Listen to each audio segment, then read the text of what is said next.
Here in Baltimore, Maryland, it's overcast and windy.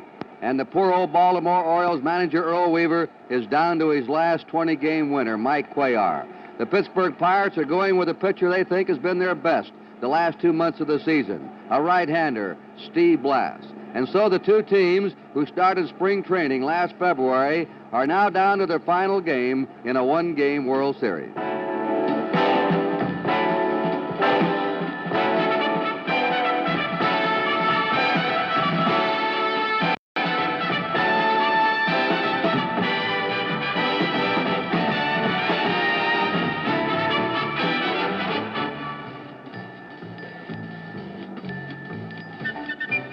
NBC Sports, a service of NBC News, presents the seventh game of the 1971 World Series. The National League champions, the Pittsburgh Pirates, versus the American League champions, the Baltimore Orioles. Brought to you by Chrysler Corporation, Extra Care and Engineering. Your host today, your local Chrysler Plymouth dealer. By Right Guard Antiperspirant, the one that's super dry. And by Phillips 66. The Performance Company. At Phillips 66, it's performance that counts. Hi, everybody. Kurt Gowdy of the NBC Sports Department. Chuck Thompson, the telecaster and broadcaster of the Baltimore Orioles, and Tony Kubek of NBC roaming the stands for you. The two starters are already warming up. Once again, it's going to be Cuellar against Blass. We'll talk a little bit more about them. And we've had a late lineup change. It could be meaningful in this game. The Pirates have just moved Willie Stargell out of the cleanup position and dropped him to number 6. They have elevated Bob Robertson, their first baseman, into the cleanup spot, and they put Manny Sanguillen in the number 5 spot catching. Yesterday, and we've talked to a lot of writers, broadcasters, baseball people who have followed the World Series for years, and they all agree one of the most dramatic World Series games they've ever seen. There were plots and subplots, a real thriller, that 10-inning victory, as the Orioles got back into it. So each team now has fought from behind. The Pirates over in Pittsburgh and Baltimore here, and we're down to the 7th game, and let's look at the starting pitchers now. Going for Pittsburgh will be the man that got Pittsburgh on the winning track in this series, Steve Blass, who pitched a brilliant 3-hitter at Pittsburgh. Blass won 15 and lost 10. He's typical of the Pittsburgh staff. They're trying to do it with 10 and 15-game winners against all the 20-game winners the Orioles have, and the Pirates have more than held their own.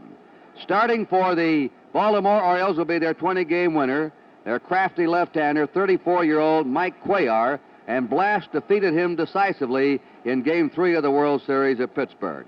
So it's Cuellar against Blass for the championship. Both bullpens will be loaded, as you all know. And now let's get the slants from Baltimore's Chuck Thompson. Well, thank you very much, Kurt. And well, you know, you seldom get to this. The 7th game of the World Series is unlike anything else in sports. And I must confess, I think I'm a little more nervous this afternoon than I was in Game 1. On the Baltimore side of it, I think Baltimore fans are feeling that maybe yesterday they saw a little bit of a comeback from Baltimore. Not necessarily that they won the game, but things like they played their first errorless ball game. They were able to steal a base, take an extra base, and more importantly than anything else, able to shut out that outstanding Pittsburgh lineup for 7 innings. Able to do some of the things that brought them a championship in the American League. Able to do some things that the Pittsburgh Pirates' outstanding pitching has kept them from doing throughout the first 6 games. Game 7 of the 1971 World Series. I can't wait for it to start. And now down to Tony Kubek. With me, Brooks Robinson. And Brooks, there's always pressure in the World Series, an all-star game, pennant-clinching victories or any place else, but the Baltimore Orioles and Brooks Robinson has never been in a 7th game. How are you feeling? Well, I feel fine, Tony. I'm a little excited, and like they say, you can really feel it inside, and just the crowd here will make you feel it inside, and I just hope we have a good ball game. An entire season, playoffs, spring training, all boils down to this one game, the 7th game of the World Series. I guess that's the way it's supposed to be, Tony, but it's going to be an exciting ball game, and we worked long and hard, and we were number 1 last year, and we got a chance to be number 1 this year, and that's what we've been shooting for all year. Brooks Robinson, thank you so much. Good luck. Okay, Tony, thank you. Back upstairs. Good. Good luck. Good afternoon, ladies and gentlemen. Welcome to Baltimore's Memorial Stadium for the 7th game of the 1971 World Series. Here are the official lineups. First, the National League champion, Pittsburgh Pirates. Here is the manager, of the Pirates, number 40, Danny Murtaugh. Batting first, playing second base, number 30, Dave Cash. Batting second, playing center field, number 15, Gene Clines. Batting third, playing right field, number 21, Roberto Clemente. Batting fourth, playing first base, number 7, Bob Robertson.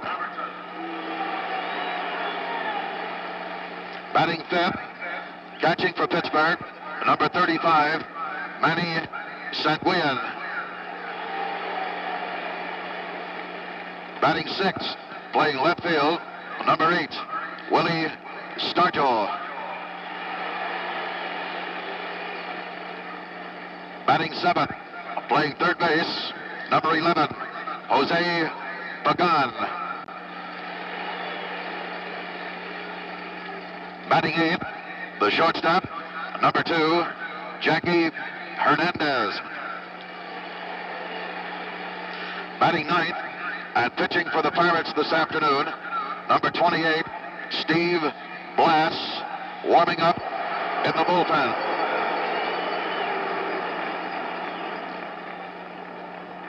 And here are the remaining players and coaches of the Pittsburgh Pirates.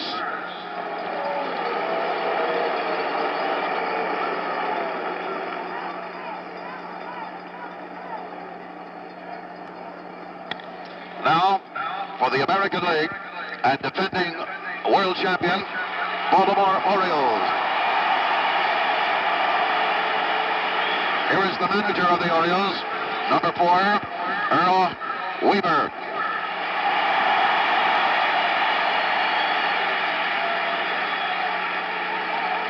Batting first, playing left field, number 9, Don Buford.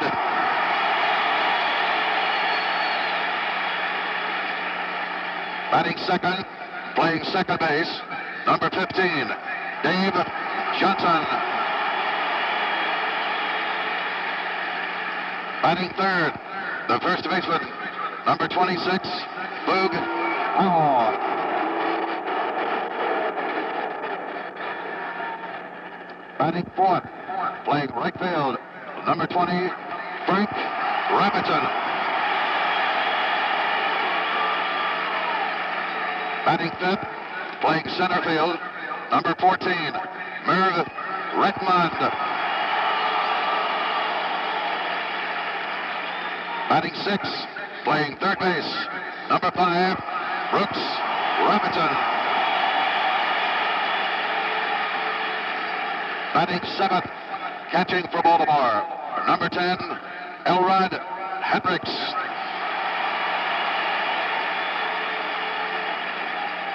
Batting eighth, the shortstop, number 7, Mark Bellinger.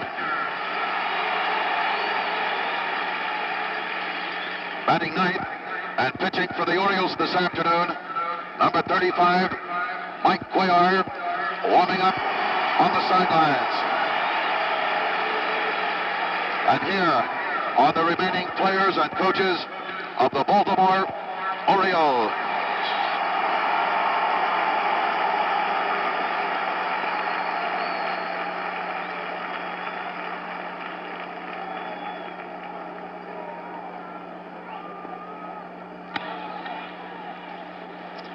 Ladies and gentlemen, please rise for our national anthem, which will be played by the 1st United States Army Band.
honored the shot of Elrod Hendricks while he had the bat in his hand. He was simulating a batter as Cuellar warmed up. So Hendricks did not come out of the dugout to be introduced along with the rest of his Baltimore teammates. And another oddity about the introduction, Earl Weaver gave a personal applause to each Oriole as they came out. I guess thanks, fellas, for the great season you gave me here. Win or lose today. Now the meeting at home plate. 6 umpires again. Nestor Shylock will be behind the plate. You're watching Cuellar warm up. He's taking extra warm up.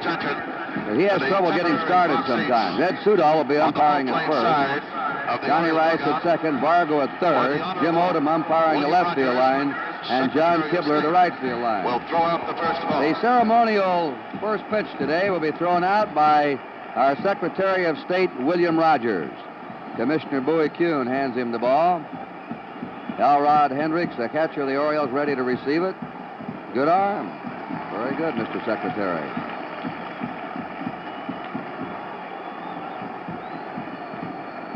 Once more. Uh-oh. I guess that's the Secretary's blooper pitch. Well, the 7th and final game of the 1971 World Series being brought to you from Memorial Stadium in Baltimore as the Pittsburgh Pirates meet the Baltimore Orioles.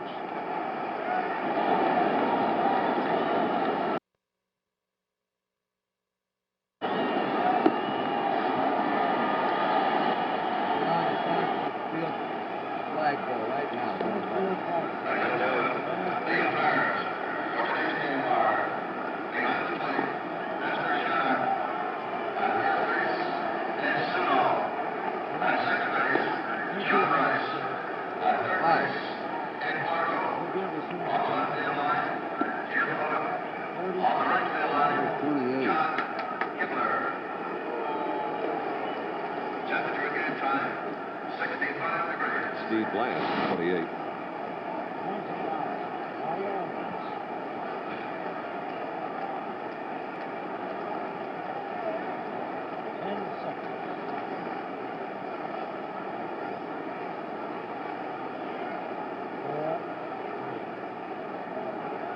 Get on the flag. We pause briefly for station identification. This is the NBC television network.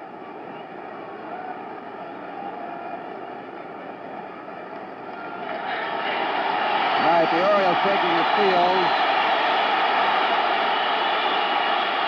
Chuck Thompson will set him up defensively. Let me say, though, that the wind is a big factor today. A strong wind blowing from first toward third. Balls hit in the air to right field will be held up, and the wind could cause problems on fly balls and pop-ups. Mike Cuellar slowly moving to the mound, and here to take you on the play-by-play for the first part of the game, the Orioles' voice, Chuck Thompson. Thank you very much, Kurt, and good afternoon, ladies and gentlemen. And again, the Oriole defensive infield, starting with Powell at first base, and second baseman Dave Johnson, shortstop Mark Belanger, and the third baseman Brooks Robinson. The outfield will have Don Buford in left field, Merv Rettenlund, the center fielder, and the right fielder Frank Robinson. Catching is Elrod Hendricks, and the pitcher will be Mike Cuellar. Cuellar, who started Game 3 in the Three River Stadium in Pittsburgh and had control problems, walking 6.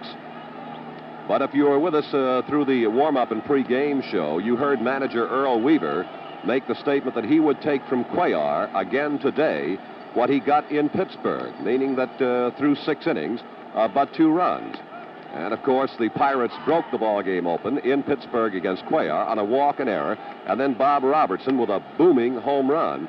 And that may have had something to do, Kurt, with manager Murtaugh's thinking and the last-minute shuffle in the lineup that knocked Stargell out of the number 4 spot and replaced him with Bob Robertson and moved Manny Senguian from the number 7 position, or rather the number 6 position, up to the number 5 spot, and dropped Stargell down into the number 6 position.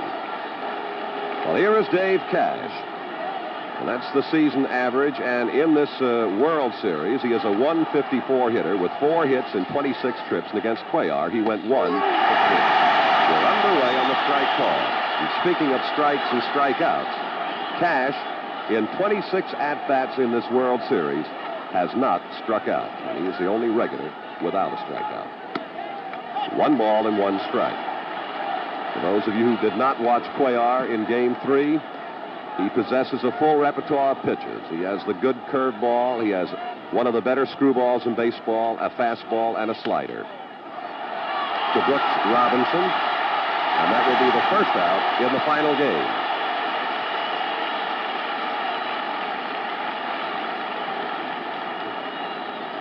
Brooks Robinson playing the short hop or the offbeat hop.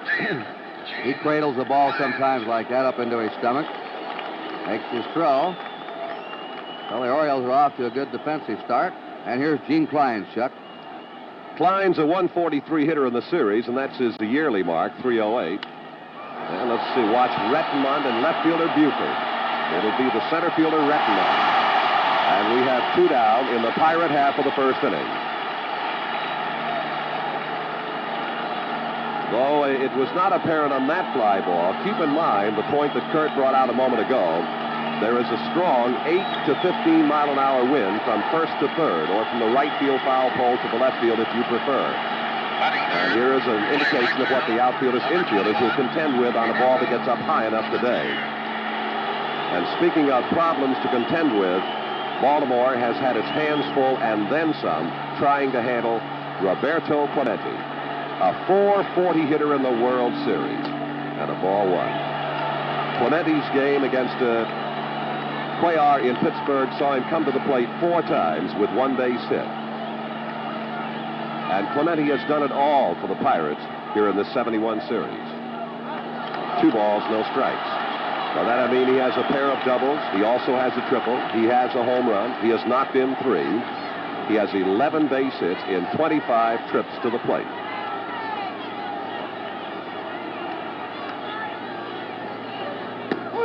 That's the slow curveball from Cuellar. Cuellar will change speeds on both the curve and on the screwball. Clemente's been murdering outside fastballs through this series. And Cuellar's been feeding him that slow junk. Belanger, the shortstop.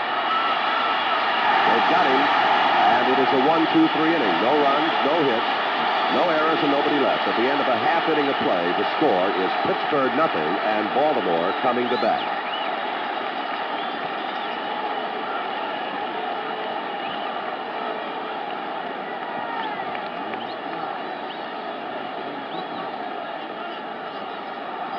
I think that he'll adjust all that by getting one. But you feel that way that he's just going to get it.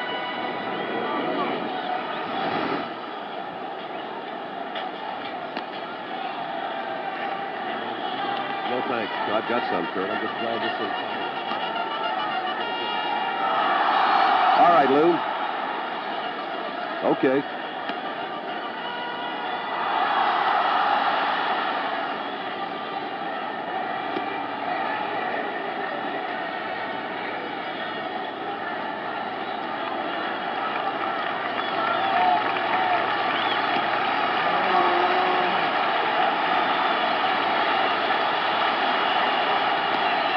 Now, quickly, we'll take a look at the Pirate defense for you. First baseman, Bob Robertson. And the outstanding Norm Cash, Pittsburgh second baseman. Hernandez, the shortstop. And at third base, it'll be Jose Pagan. The outfield will have Stargell in left. Rich Kleins, the center fielder. And Mr. Roberto Clemente in right field. And behind the plate, we have Manny Sanguillen. And on the mound, Steve Blass. And in Game 3 in Pittsburgh, he twirled a 3-hitter against the Orioles. Frank Robinson had 2 hits in 4 trips. And one of those was a home run, and that was the only run that Blass allowed the Orioles that day. And I guess when people think back over this 1971 World Series, I think a lot of people will say that Blass, perhaps more than anyone else, turned the series around. I believe I said Norm Cash for the Pirate second baseman. Excuse me, and I thank you for the correction. It is Dave Cash, of course. Thank you. And here's a fella, Chuck Buford, in the middle of everything yesterday. On base 4 times, made a big throw to second, He played some games. Ellie is a .250 hitter in the World Series. Went 0 for 4 against Glass in Pittsburgh. And a ball one.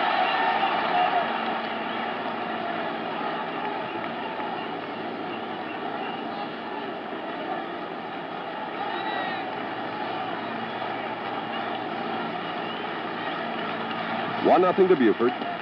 Ball two.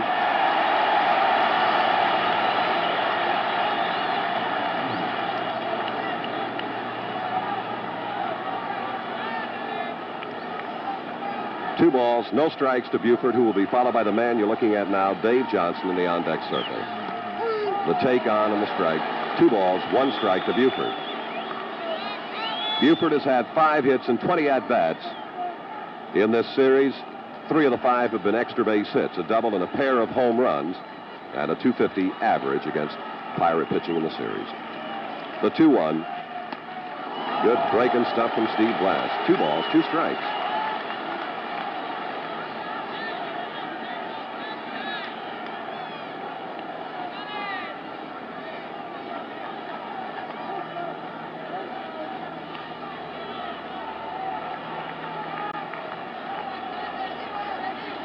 Like a shake-off and a couple, huh? The 2-2. And you heard him talking earlier in the pre-game show today that he intended to try and set up the fastball and the slider with that pitch that he just missed with, the slow overhand curveball that fills the count 3-2 to Buford.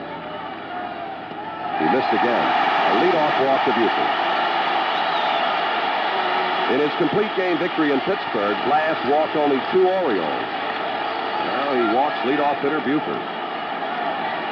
To talk to the Pittsburgh players, their manager and coaching staff, they think a lot of Dave Johnson. They all respect him. They think he's the most underrated player in the Baltimore lineup. Very high in praise of him. Kurt, I think I would agree with that appraisal of Dave Johnson. He certainly does not or has not gotten the credit that he has deserved as an Oriole. That was a fastball and a count ball 1 now to Johnson. His series batting average is .174, 4 hits and 23 trips. And when last he faced Blass in Pittsburgh, he was 0 for 3. And of course, he had a very big hit for Baltimore yesterday. That's the lead of Buford at first.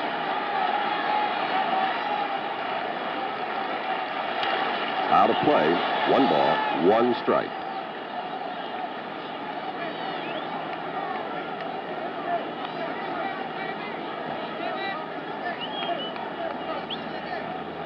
The on-deck batter, Boog Powell.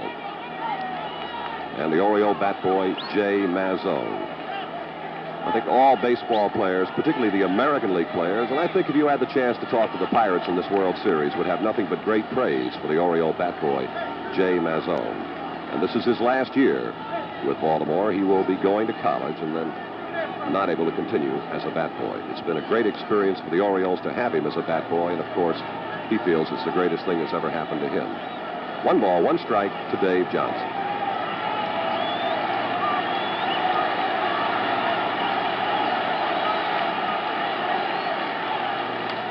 The bunt.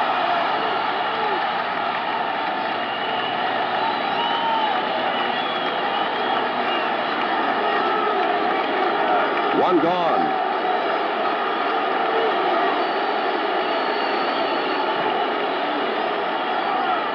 You have mentioned, and any baseball fan, of course, only too well aware that the 7th game of a World Series, just like no other game that you're going to see, expects the unexpected. And here now, Boog Powell. Boog in his game against Blass in Pittsburgh was collared 0 for 4. In the series, 3 for 23, an average of 180, and he has knocked in only 1 run in this 1971 series. Strong has been the Pittsburgh pitching. That's the curveball from Blass. Beautifully thrown in the strike zone.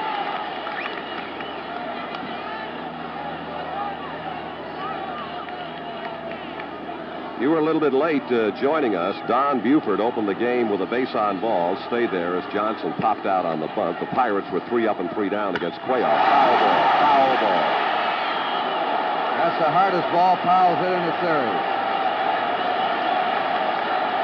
He did have all of that, Kurt, but well out in front of the pitch. It was foul the second it left the bat. Everybody's waiting for either Powell or Stargell to break out. They haven't yet. Today could be the day. Well, if both of them break out in the same game, Kurt, we're in for a super afternoon. 2-strike pitch to Boog Powell. Foul ball.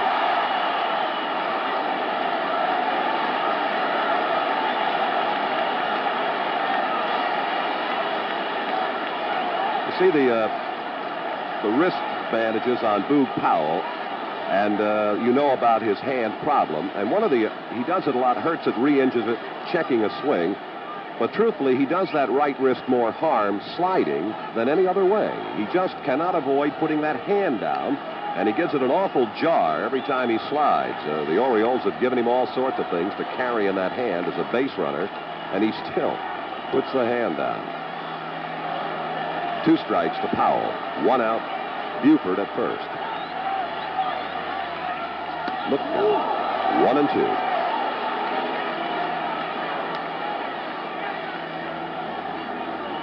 Well, it has been strictly a home team World Series so far. The Pirates have won every game played in Pittsburgh. The Orioles have won every game played in Baltimore, and now Earl Weaver is on his way. And there is something that needs to be straightened out right now. And from my vantage point, I would not care to make a guess. But Nestor Shylock wants to see Danny Murtaugh, perhaps, or Verdon, and it appears that it involves pitcher Steve Blass. I don't know whether it's something in the uniform. We've had examples of torn sleeves, white undershirt.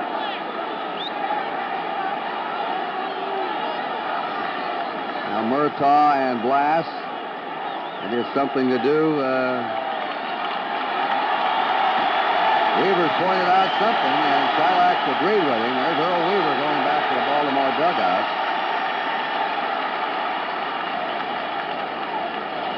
While they do this, we'll tell you the telecast presented by authority of Major League Baseball, intended solely for the private, non-commercial use of our audience.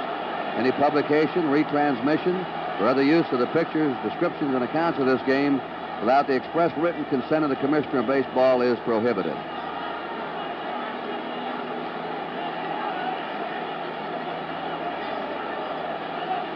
They kept looking at the mound, Chuck. I wish I could make the intelligent guess, but I really can't. And I think perhaps the best thing to do is just wait until we get the information from downstairs, and then we'll definitely know what this protest was all about. Now, Blass has asked for a couple of, warm-up tosses. I wonder if Weaver was arguing that he was standing off the rubber. I had thought about this, but let's wait for verification. Alan Roth is getting some information for us right now, Kurt. And now Weaver is on his way again.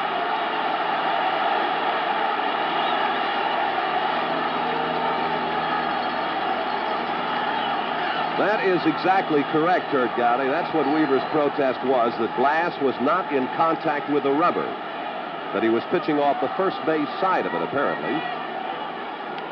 And 1 foot has to be on that rubber.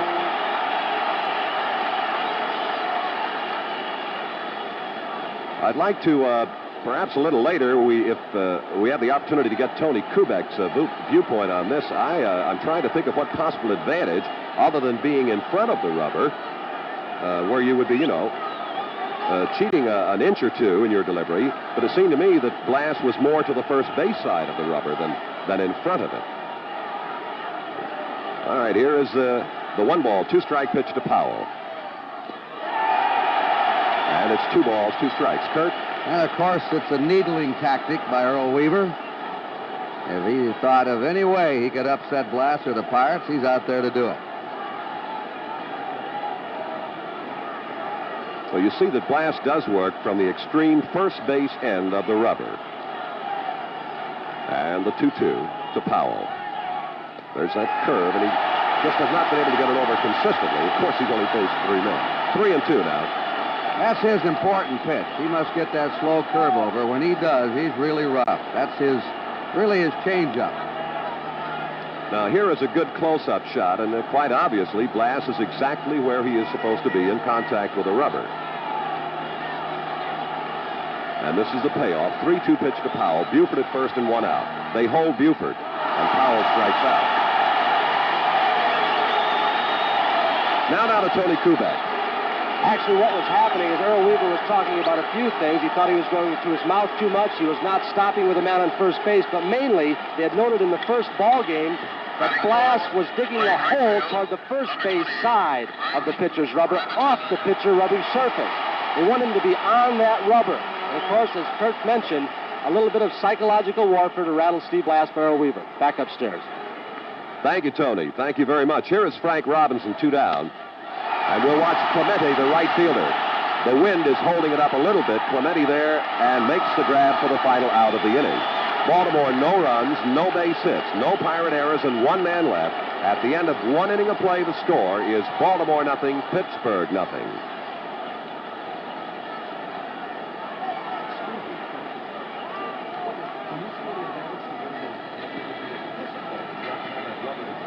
I would think so. Yeah.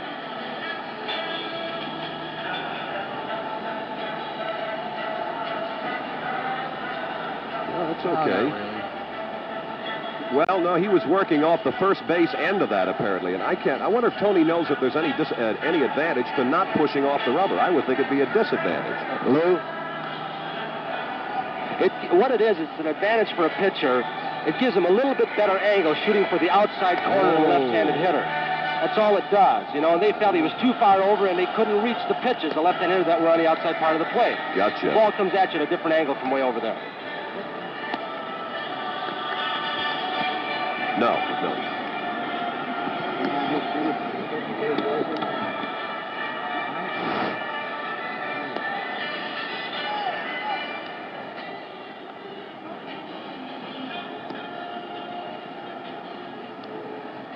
Well, in the Pittsburgh half of the second inning, the number 4 hitter will be Bob Robertson. He will be followed by Manny Sanguillen, and then it will be Willie Stargell. Now, the original order that Danny Murtaugh posted had Stargell batting 4, Robertson 5, and Sanguillen 6.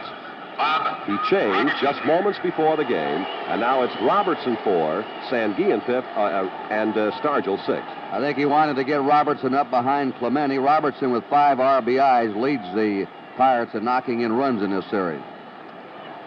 And against Cuellar in Pittsburgh, he went 1 for 4, but it was a 3-run home run. Well, 1 pitch and a line shot into the glove of Brooks Robinson. 1 away. And now Manny Sanguillen. And Sanguillen, against Cuellar in Pittsburgh, had the good afternoon with 2 hits and 3 trips. And an outstanding series for this very fine young catcher, Manny Sanguillen. He is hitting .360 in the series. Has 1 extra base hit, a double, and he's also stolen 2 bases.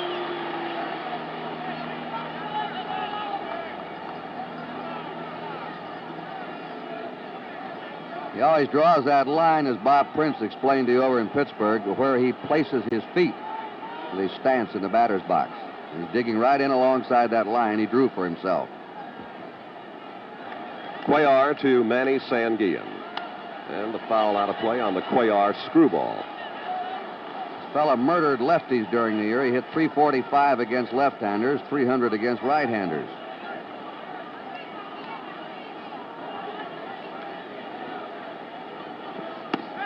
That's the hard screwball from Cuellar. Cuellar, though, is not a normal left-hander. When he throws that screwball, it breaks away from a right-hander. Now the 2-strike pitch to Sanguillen. Out of play.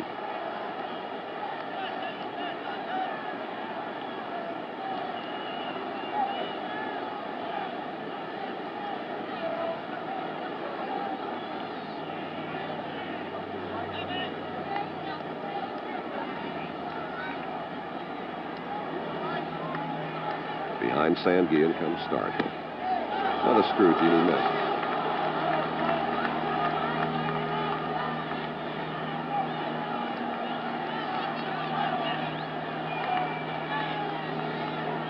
1 out, nobody on. 1 ball, 2 strikes to count to Sanguillen.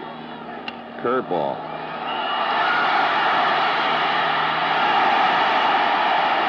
Five in a row now. Brooks Robinson staying in front of the ball. This is always the advantage of playing a ball in front of you instead of to the side. And he knows he's going against an excellent runner to first base, Sanguillen, who made it a fairly close play. And now Willie Stargell. Stargell 4 for 20 in the series, and he was 0 for 1 against Cuellar in Pittsburgh, but he walked 3 times. And now the Cuellar fastball to Stargell.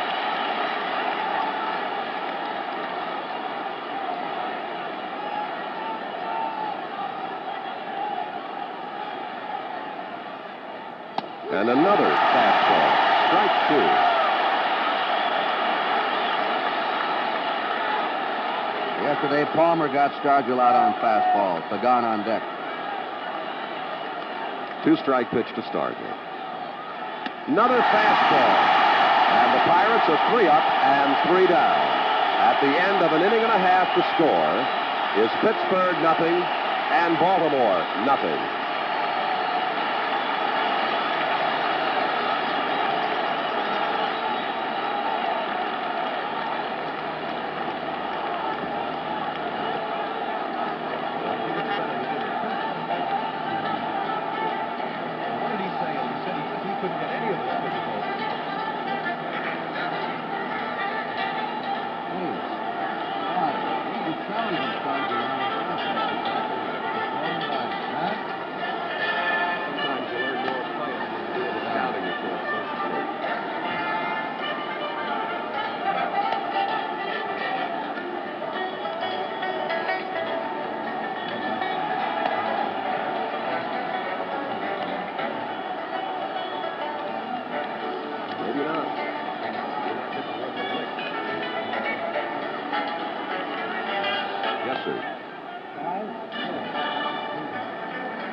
Well, another chance for you around the world to meet Oriole coaches, first base coach George Staller and third base coach Billy Hutter. There are over 200 television stations in the United States, 450 radio stations, and 400 American Forces radio stations around the world carrying the 1971 World Series, seen in Taiwan, Canada, Puerto Rico, Venezuela, Colombia, Virgin Islands, Bermuda, Dominican Republic, Hawaii, Alaska, Mexico, United States bases in Germany, Korea, Manila, Panama.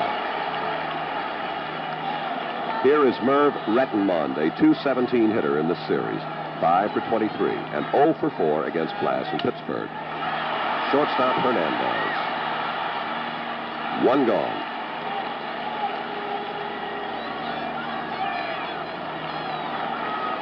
One of the heroes in the Orioles' victory in Game 6 is at the plate now, Brooks Robinson. His World Series average, as you see, right there.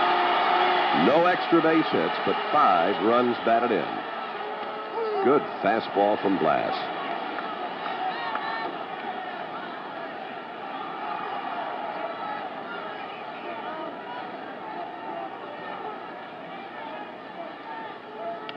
And another 1 ball, 1 strike.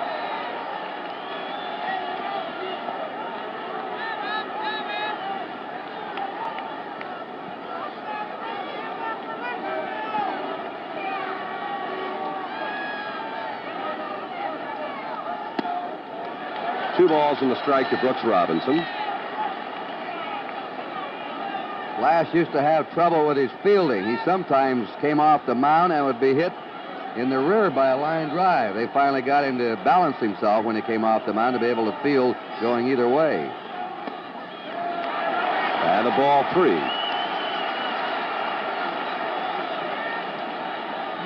Well, you saw an example in the Dobson game in Pittsburgh that being able to field your position could certainly help, because there were many Pirate shots back through the middle that Dobson merely, he couldn't get himself in position to do anything about. Ball 4 to Brooks Robinson. And walk number 2 issued by Steve Blass.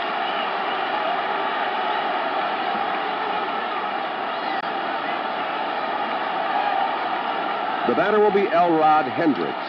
He is hitting 188 in the series, 3 hits and 16 trips, and his effort against Glass in Pittsburgh, he was collared in 3 trips, and that was his seasonal mark we just looked at. And you notice that Robertson does not hold with Robinson at first base. Good breaking stuff, strike.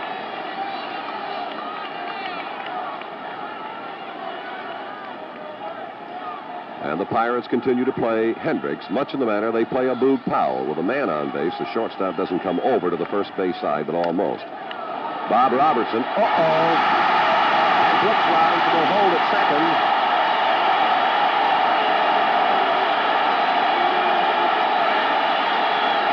Error to the first baseman, Bob Robertson. Now watch this hop to Bob Robertson. He's been steady as a rock down there.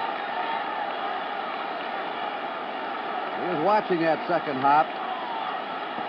Looked like it skidded on him. It came up higher than he thought it would, but Robertson played. He's going to stand out at first base, except for this play right here. Well, in the first 5 games of the World Series, it was the Baltimore Orioles who were, making errors. Yesterday, the Pirates came up with their second. Today, they have come up with only their 3rd error in this series. Cash, beautiful pickup. He's got 1 at second. On to first, he pulled. No, he got him. He got him. Robertson maintained contact with the bag long enough to get Belanger in the double. So at the end of 2 full innings of play, the score is Pittsburgh 0 and Baltimore 0.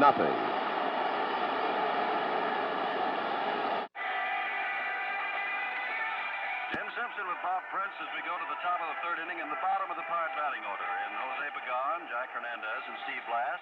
Neither team has a hit yet.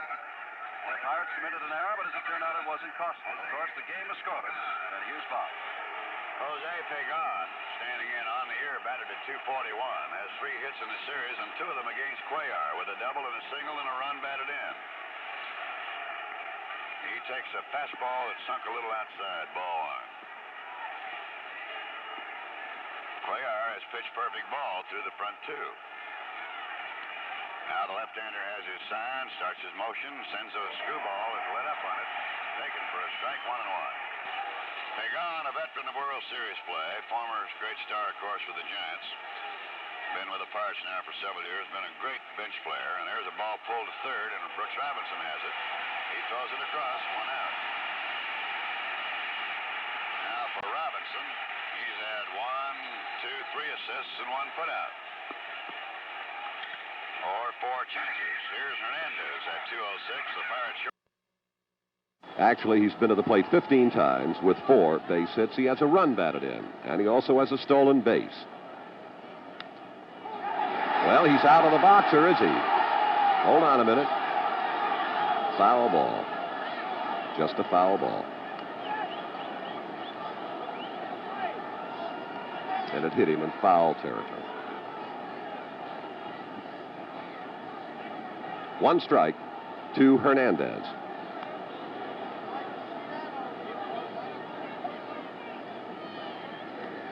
And they want Shylock to take a look at the ball, see if he was scarred and in any way blemished on the bunt.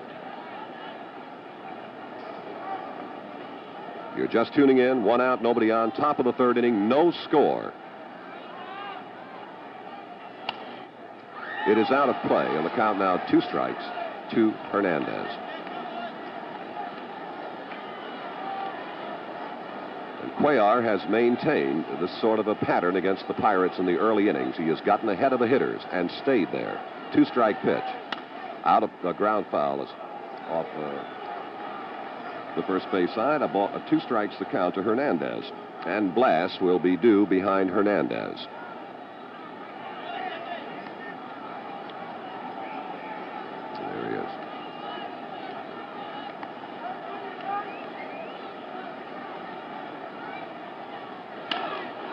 Frank Robinson tracking in right field. 2 down.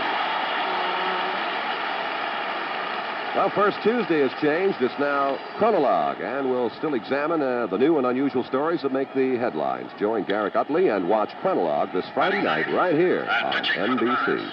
Number 28, Steve Blass. Here's Steve Blass.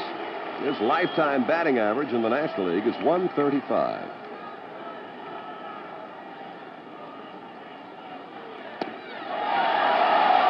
You must admit that Steve really had himself a pretty good cut. Strike one.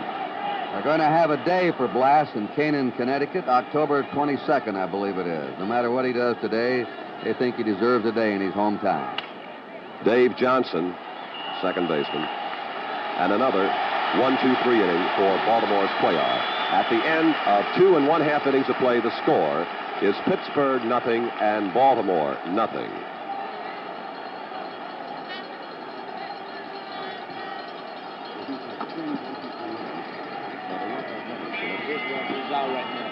He's out now, Lou. He's coming right out to the mound.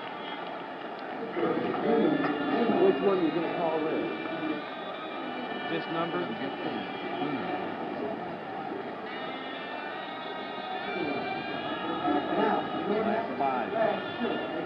Hello, test. Testing. Orioles locker room. 1, 2, 3, 4.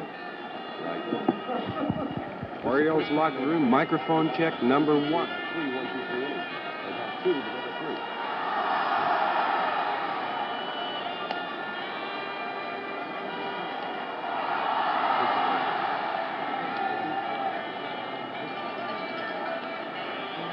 Yes. Thank you.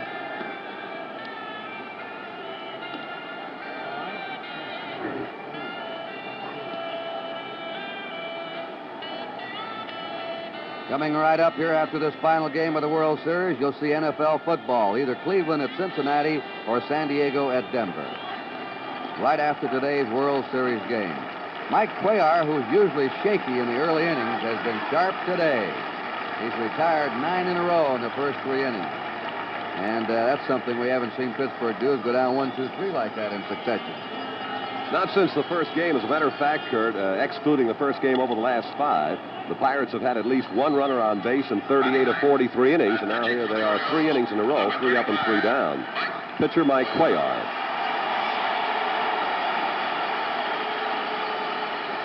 That's the average for Cuellar on the year. Ball 1. Now, Blass, who walked but 2 Orioles in 9 innings of a 5-1 triumph in Pittsburgh, has already issued 2 walks. 1-1.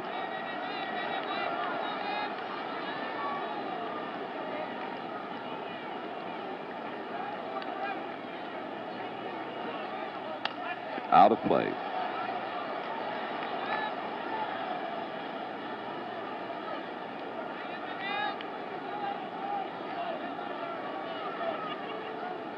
Top of the batting order, that's Buford in the on-deck circle.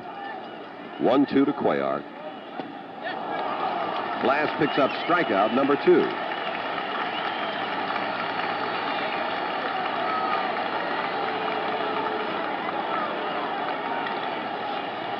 Number 9, Don Buford.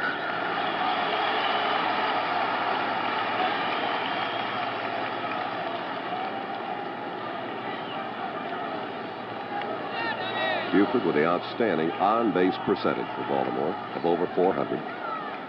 And he opened the ball game with a base on balls. Blass just came right after the Birds and held Buford at first, but look out. Behind him, he's all right. Ball 1.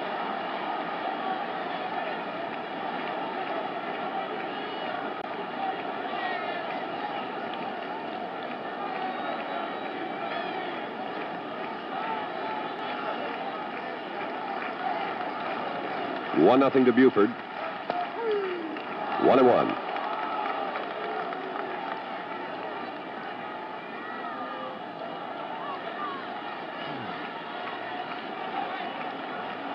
Dave Johnson, the on-deck hitter. Due batter behind Buford. 2-1 now. Appeared to be the curveball again from Blass. Look at that hole at shortstop they give Buford. There it is. the 2-1. Off Buford's foot. It is a foul ball, and what an effort from Steve Blass.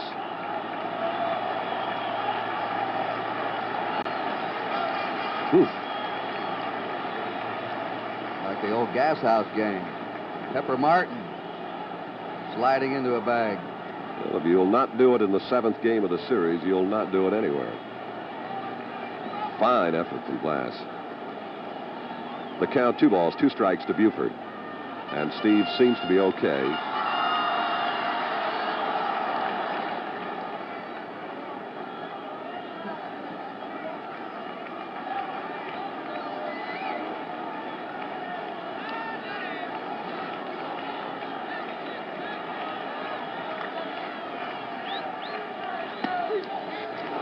And again, Buford has a full count. 3 balls, 2 strikes, 1 out, nobody on, and no score in the last of the 3rd, game 7. Foul ball.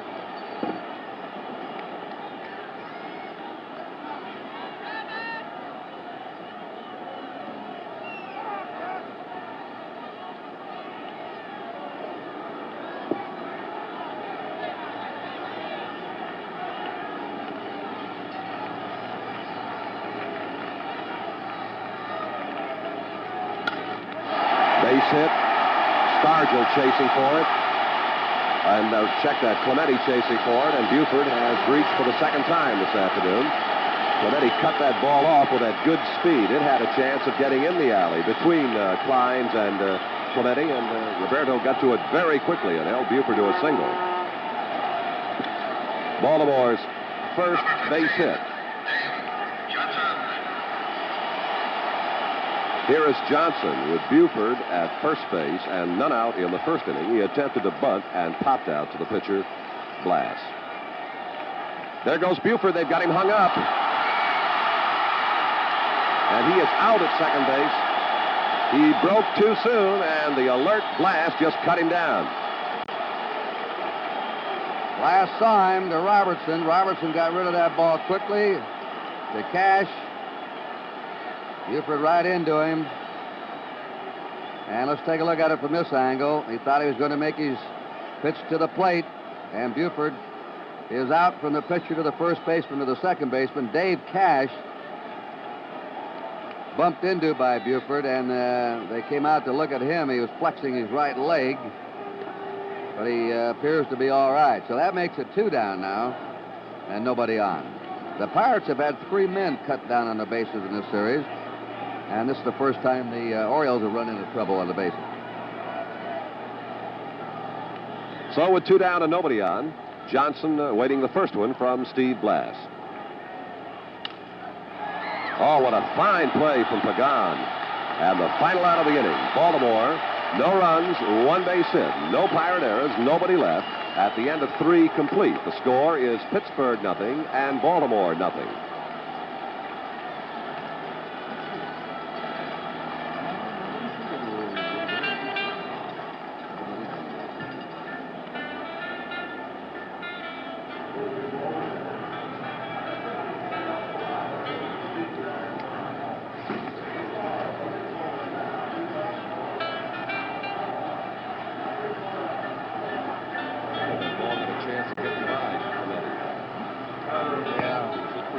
This is the #1 microphone, right?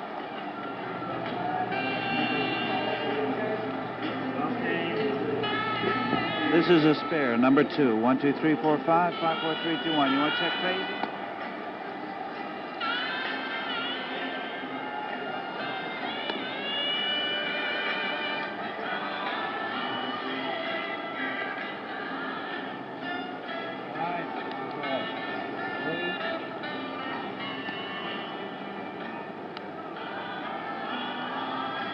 Well, we go now to the top of the 4th inning at Memorial Stadium in Baltimore, and the top of the Pirate batting order.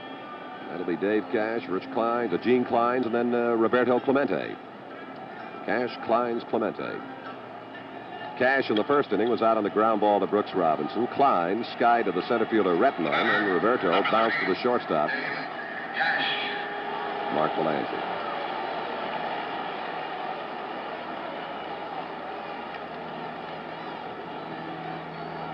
Pirates now start the second go-round against Cuellar. Strike one.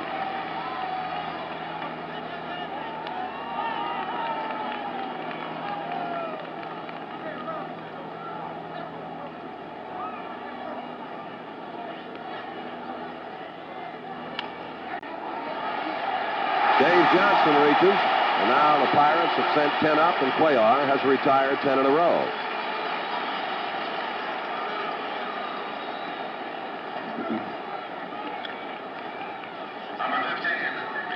Here is Gene Kleins in the first inning against Miguel Cuellar. He flied to center fielder Retmond. Had the dandy year at 308. Speed to burn. Oh, he can fly. Bunt effort, Cuellar. Fair hand. Hey, they got him on a nifty play from Powell. Oh, that was a fine pickup of what appeared to be a tough kind of a throw to handle. Now, we've been watching two first basemen in this series who are very underrated fielders. Watch Powell dig this one out of the dirt. The runner coming right into him, a difficult play. Up he comes. Powell and Robertson add a measure of excellence to each of these infielders. And what a great shot of that catch from Boog Powell. Here is Roberto Clemente against Cuellar in the first inning. He grounded to short.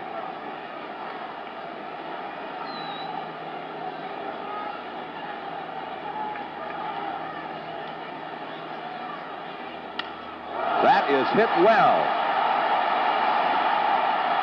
A Clemente home run, and the Pirates lead 1-0. It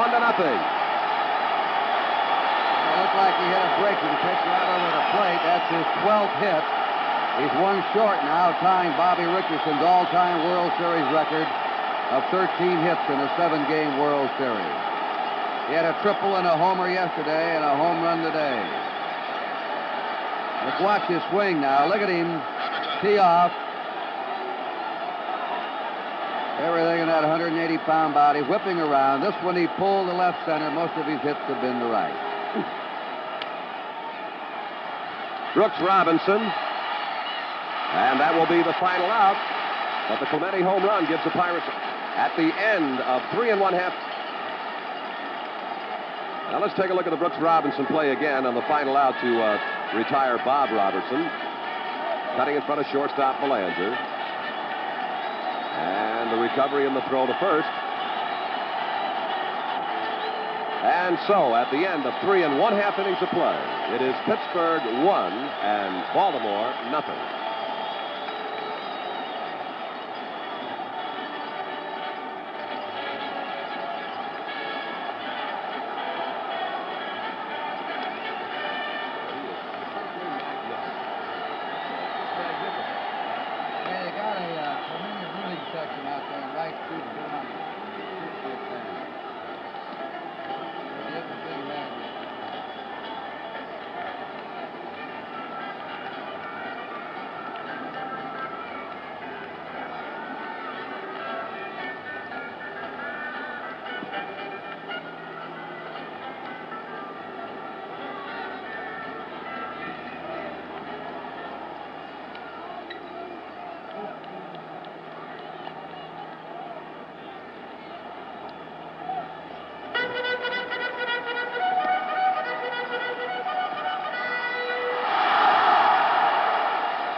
Events through the years, and the association continues with a prestigious collegiate basketball championship, another World Series event that will be seen on NBC next March. I noticed when Clemente went to his position in right, he's got quite a rooting section out there in right field. There are a few hundred Pittsburgh fans right above him, and they gave him a standing ovation. They have Pittsburgh banners and caps on out there. And if he doesn't deserve one, I'd like to find somebody who does. That's a ball one to Boog Powell. There are a lot of adjectives you could use to describe Roberto Clemente. He just lets that bat and overall brilliance do it for him. In all departments of baseball, throwing, running, fielding, hitting. Let's see if it stays in play. Coming on is Pagan. Look out, and he could not get to it. And as we have mentioned and have shown you, the Pirates overshift on Powell, of course, gave Pagan a tremendous amount of real estate to cover in an effort to get near that foul ball. And about Pagan, in Game 5, he played brilliantly at third base, and he's made an outstanding play already in this series. So he has given the Pirates some real sparkle there at third. He had to come from about the shortstop's position or in the hole off into foul ground in a chase for the Powell foul ball. And second baseman Cash is there. One away.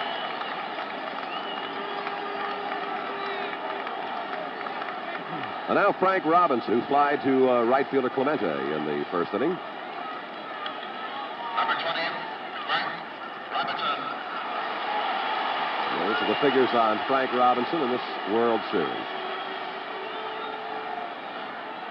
2 home runs, 2 runs batted in. It'll be out of play.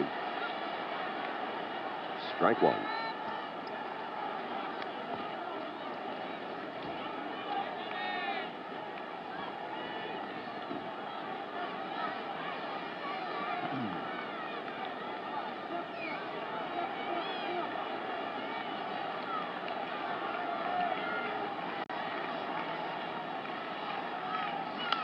Out of play.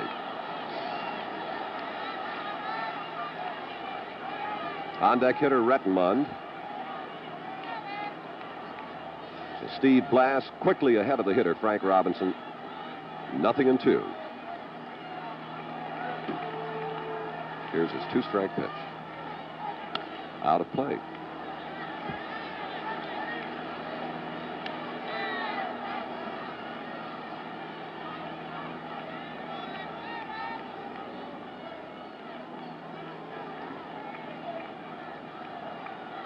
Both Blass and Cuellar pitching one-hitters through the opening innings. The one hit off Cuellar, the home run by Clemente accounting for the Pirate. Beautiful curveball from Blass. And he picks up strikeout number 3, his 3rd strikeout. This is an important pitch for Blass. This is a slow curve, and he uses it as his changeup. He was having trouble getting it over in the first couple of innings, but he had Robinson way off his timing. Now, if he gets this pitch over, along with the fastball he has and a slider, he's going to be tough. Here is Merv Rettenmund with 2 out and nobody on. And, Chuck, all the Orioles have told us that Blass has had the best stuff of the Pirate pitchers they've hit against. Absolutely. 1-0 to Rettenmund. The Pirates have scored first in 5 of the 7 games. Here comes Pagan. What a pickup and throw. And the Orioles are 3 up and 3 down. At the end of 4 complete, the score is Pittsburgh 1 and Baltimore 0.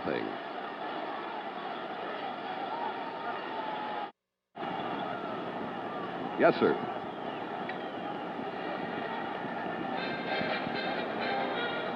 I'm not concerned about that, really. It's sure they are that, Luke. And I hope it'll get better.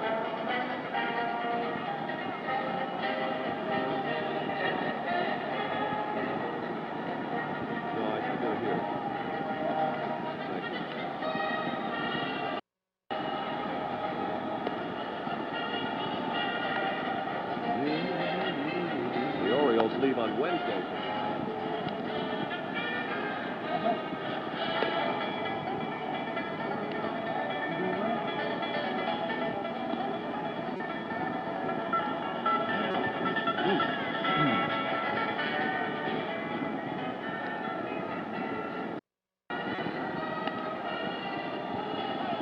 A reminder to all sports fans that in February 1972, NBC Sports will be in Sapporo, Japan, telecasting the 1972 Olympic Winter Games. Over 30 hours of skiing, jumping, cross-country, bobsledding, speed skating, figure skating, hockey. All the events that make the Winter Olympics so exciting. And you'll see it here on NBC. And as we were talking about the Winter Olympics in Japan, they just flashed on the scoreboard that the Baltimore Orioles will be leaving Wednesday for a month tour. Japanese professional baseball team. Well, we go to the top of the 5th inning, and it'll be Manny Sanguillen, Willie Stargell, and Jose Pagan against Cuellar. Out. Sanguillen in the second against Cuellar, grounded to third baseman.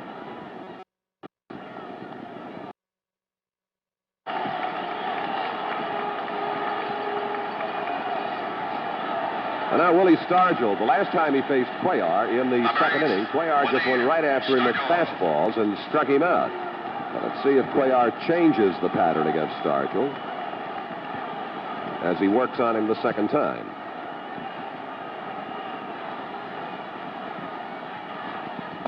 Yeah, fastball low, ball one.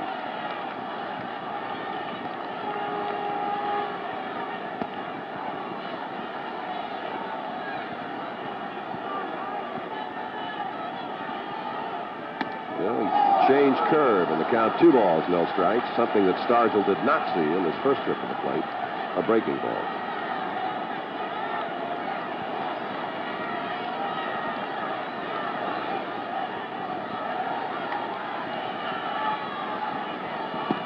Ball 3. Cuellar now behind to Stargell. And through the early innings, as you are well aware, one thing Cuellar did was to stay ahead of the hitters. Now here on the top of the 5th, so he got ahead of Sanguillen. He lost him on a base hit to center and now trails 3 balls, no strikes to Stargell. 3-1.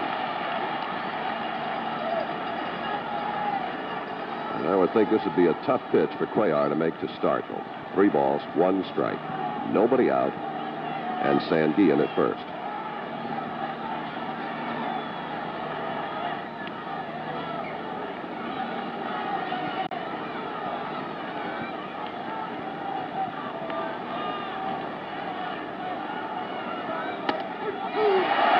And he came back with a fastball. Now with the good running Sanguillen at first base, Pirates leading at 1-0. Nobody out here on the top of the 5th. 3-2 pitch coming to Stargell. Sanguillen holds, and Stargell strikes out again.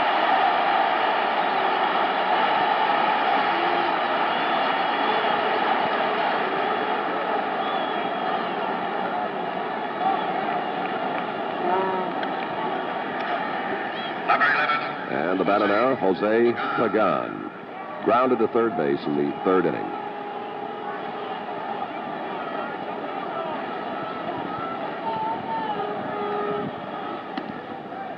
Screwball outside.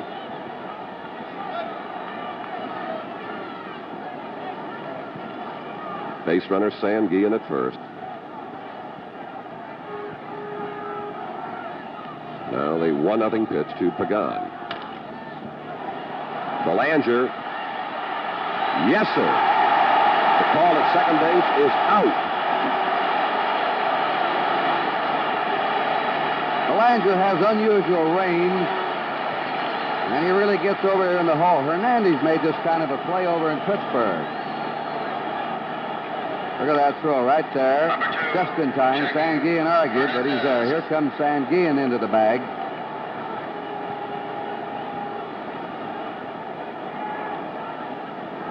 Close play. So there are now 2 down in the Pirate half of the 5th inning, and Hernandez, who fly to right fielder Frank Robinson in the 3rd.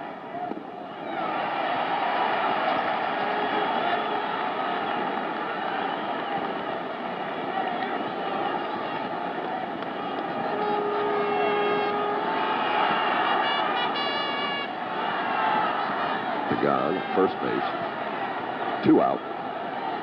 Pirates leading 1-0. Hernandez refused to chase that one. 1 ball and 1 strike.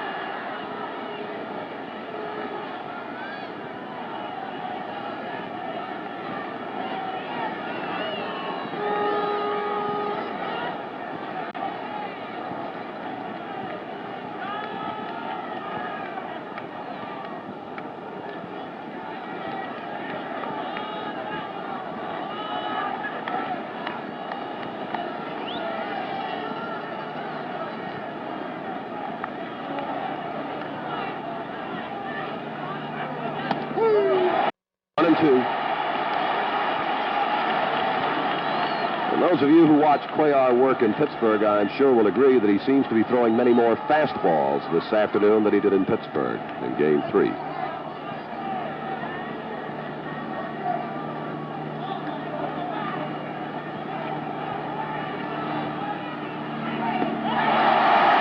hit for the Pirates in their half of the fifth inning. No runs, one base hit, no Oriole errors, one man left. At the end of 4 1/2 innings of play, the score is Pittsburgh 1 and Baltimore nothing.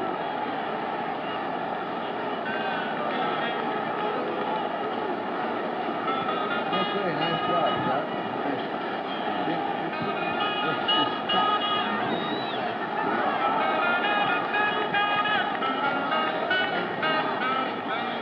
You're switching.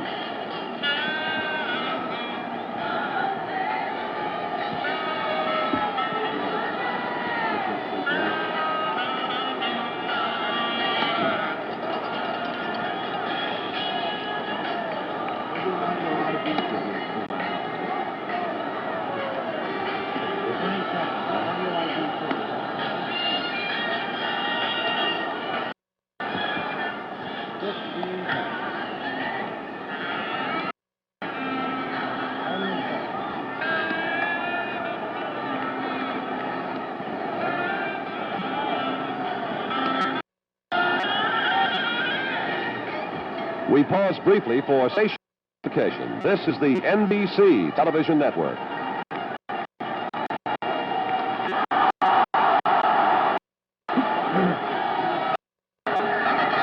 On to the last of the fifth floor, and with a great deal of pleasure, I turn you over to NBC's Kurt Gowdy. Kurt? Thank you, Chuck Thompson. Brooks Robinson, his first time. The Pirates have 2 hits. The Orioles 1 hit. That's ball. Buford has the lone hit. Third inning, a single to right center. Last is he struck it. Robinson chasing the outside. 0-2 to Brooks Robinson. Ellie Hendricks on deck, and then Mark Belanger.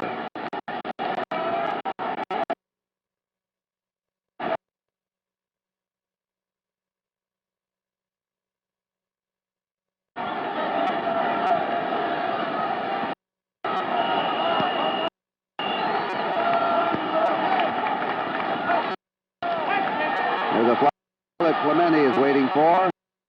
1 down.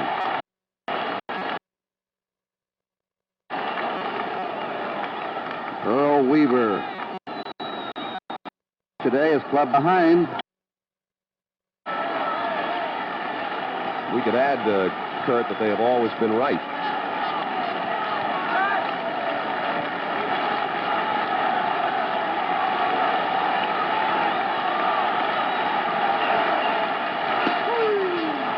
A ball and a strike to Hendricks. Keep looking for him to take that outside pitch and try to go to left field with it, or left center. There's a drive into right center. Clemente going hard. Can't get it. Hendricks is coming for 2. The throw by Kleins, and he's in there safe. He got that ball in the gap. Again, we'll watch Clemente in right field. He did it. He was able to cut it off on the drive that was hit in there by Buford in the third inning, but this one he just couldn't get to. And Kleins right behind him. Then watch this good throw from Kleins, even kind of off balance. Number 7. And Hendricks reaching just ahead of him.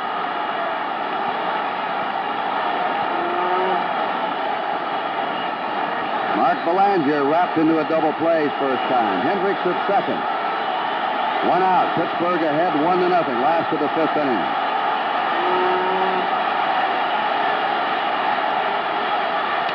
Fly ball, straightaway center. Kleins backing up. Hendricks tagging at second. He's not coming. The throw comes into the shortstop, Hernandez.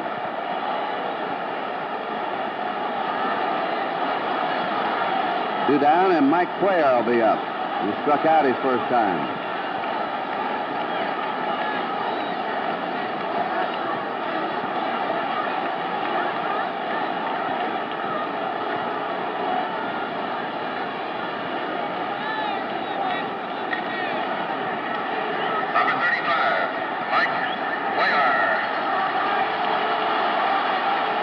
Glass looking around to see if his teammates are set. He said something to Bob Robertson at first base.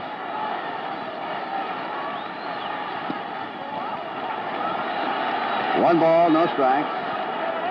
Cuellar is not what you'd call a good-hitting pitcher, Kurt, but he's kind of dangerous. He loves to swing, swings hard, and he can hit the ball with power. He had a grand slam homer against the Twins, I remember, in last year. Ball 2. 2-0 to the opposing pitcher. Steve Blass. An emotional sort of a fella. Good quips.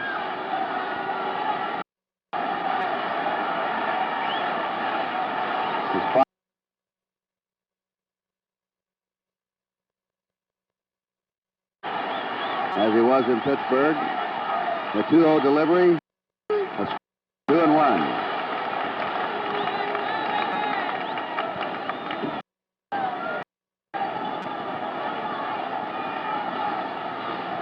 Blass walked Cuellar in 3. The 2-1 delivery. Like 2-2 to Cuellar. And we're going to have some warm-up action now in the Pittsburgh bullpen. Luke Walker, a left-hander, loosening up. The first warm-up action we've had today. Walker.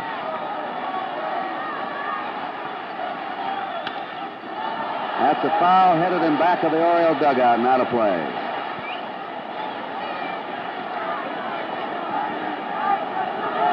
Hendricks going back to second with 2 away.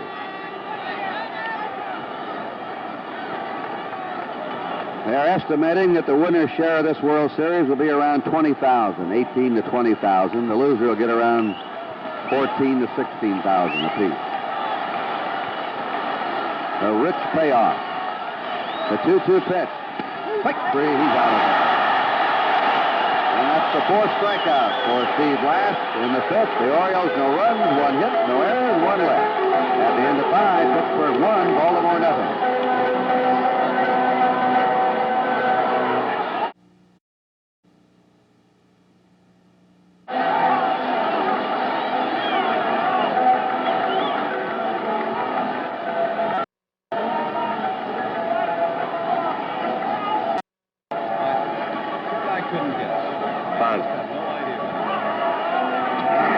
At third, see what he does here, Lou. Got the gal out here. He wouldn't go out last time. Yeah, he's out there.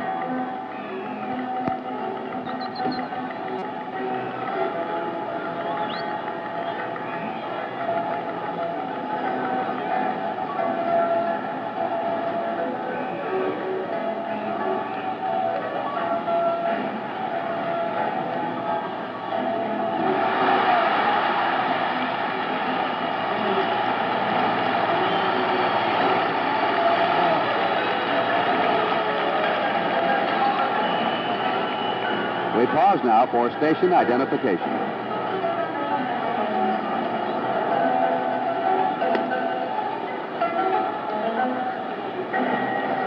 Yeah. Huh.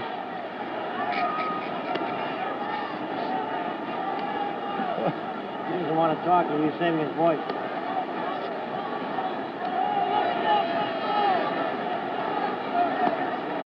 One of the Baltimore groundkeepers, Linda Wareheim, with her little act at the end of the 4th inning, brushing off Brooks Robinson's shoes. Third base, and here's a little brush off to umpire Ed Vargo. Steve Blass leads off in the 6th inning for the Pirates. Fouls it away. Blass grounded out his first time. We'll go up to the top of the order and pick up Dave Cash and Gene Klein. Cuellar and Blass hooked up here in a brilliant pitching duel on a slate gray day in Baltimore. To the mound. 1 away. 1 swipe of the bat by Roberto Clemente is the difference right now in this game. Clemente homered over the left center field fence in the 4th inning with 2 down. That's the only scoring if you just joined us. Dave Cash is grounded to third, line to second. Number 30, Dave Cash. And the man of the week right now in Utica, New York, Dave Cash.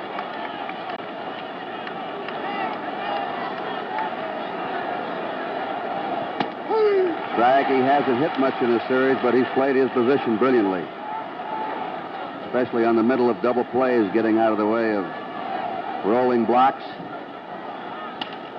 Punches it foul to right field. 0-2 to Cash.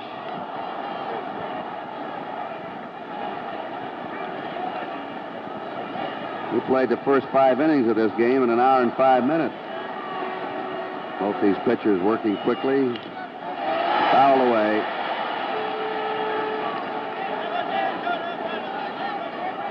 Cuellar, like Palmer, doesn't mess around on the mound. He likes to work in a hurry.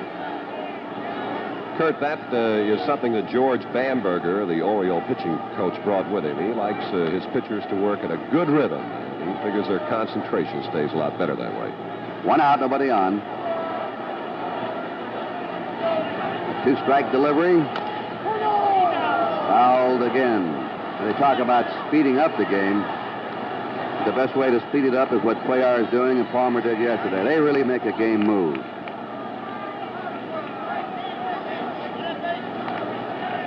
Two strikes to Cash. A ball now, 1-2. Rick Robinson was expecting Cash to bunt on him today. And he hasn't yet, and he's got 2 strikes. 2-2.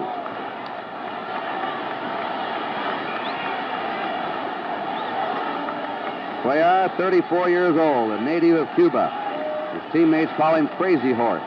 That's his nickname. Struck him out on an off-speed pitch.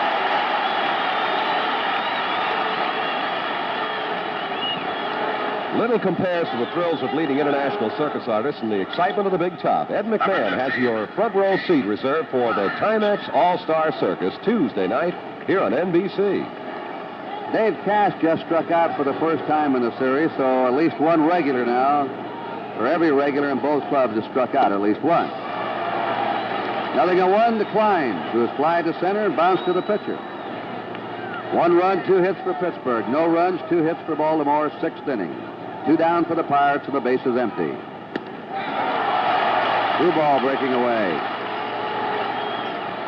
Klein's had a great year against lefties. There's Clemente on deck.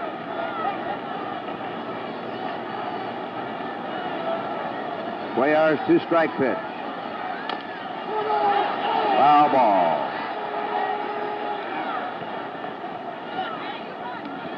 This is Cuellar's 6th World Series start. He's won 2, lost 1 in World Series competition.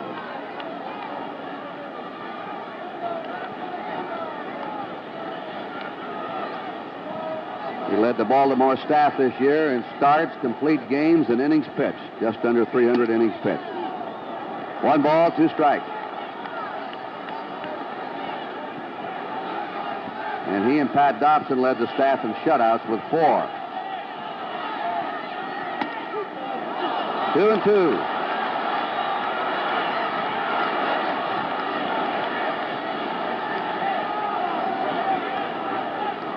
Two away, nobody on. There's that slow one again.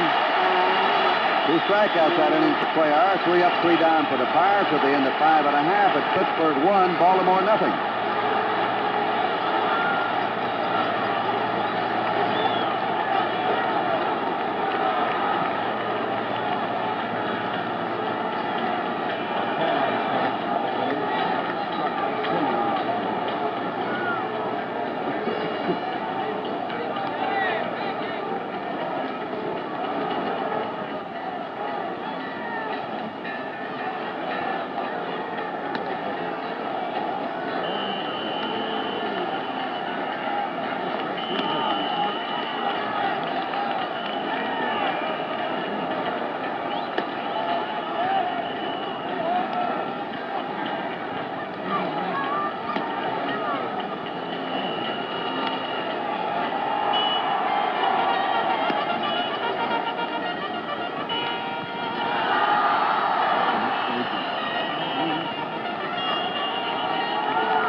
on behalf of Major League Baseball, Bob Gibson of the Cardinals, Dave Roberts of San Diego will head a group of Major League stars on a tour of the U.S. hospital bases in Hawaii, Guam, the Philippines, and Japan. Greg Nettles of the Indians, Danny Purcell of the Mets will also be along, and the trip is sponsored by the USO with the cooperation of the Baseball Commissioner's Office. Don Buford has been on base 6 times now, and his last 7 times up. The batter, number 9, Don Buford. Yesterday, he had a single, a homer, a walk, and a double. Today, he's walked and singled. He's also reached base 5 times in a row in the 2 games. This is the top of the Baltimore batting order. And Steve Blass is through with a strike to him. Danny Murtaugh, his aide, Bill Burton.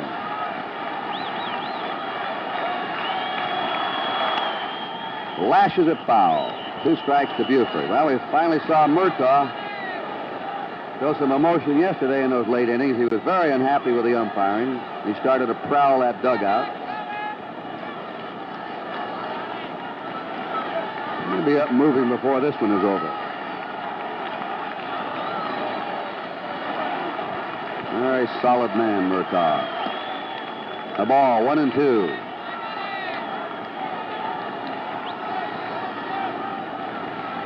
One ball, 2 strikes to Don Buford. Pittsburgh ahead, 1-0. Last of the 6th inning. 2-2 count.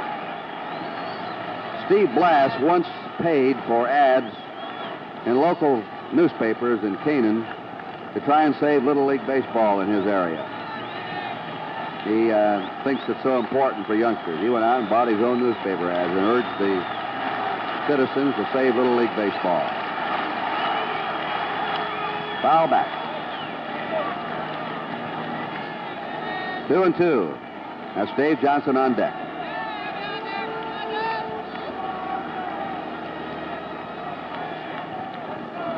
Game not quite, but in a similar pattern as yesterday's game. And the Pirates grabbed an early 2-0 lead. Today it's 1-0.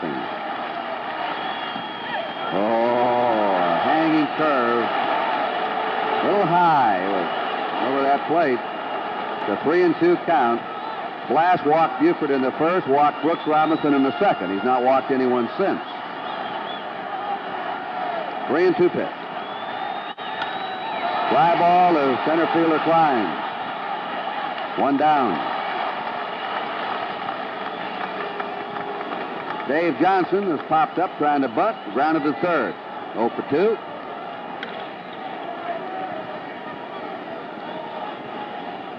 Number 15, Dave Johnson. Just about everybody we talked to, Chuck, thought yesterday's game was one of the best World Series games they'd ever seen. He pops it up to the left side. Hernandez squeezes it for out number 2. Good, I think it probably will be one of the greatest, but I'm sure Pittsburgh fans will still say that the final game in 1960 had to be one of the greatest World Series games of all time. A wilder game, a 10-9 game. Mazeroski's homer in the 9th winning it. Unbelievable. Well, we had plots and subplots yesterday. Foul up, struck out, grounded out. In with a strike, 0-1.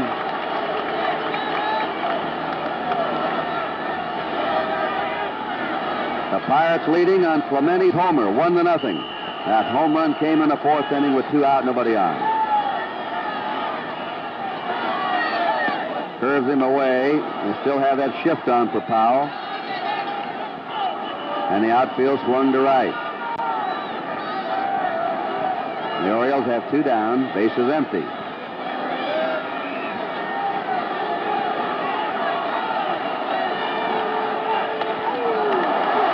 He wanted that one. 1 ball, 2 strikes.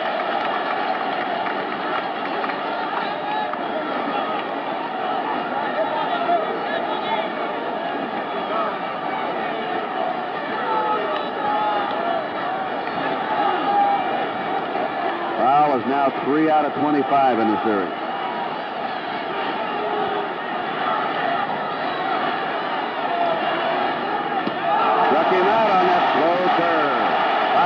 strikeouts for Blast. The Orioles down in order in the sixth. At the end of 6 innings, the score, Pittsburgh 1, Baltimore nothing.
Bing Crosby, Bob Hope, Dean Martin. Pretty good lineup of talent in any league. And each will host his own golf tournament that will be seen here on NBC early next year.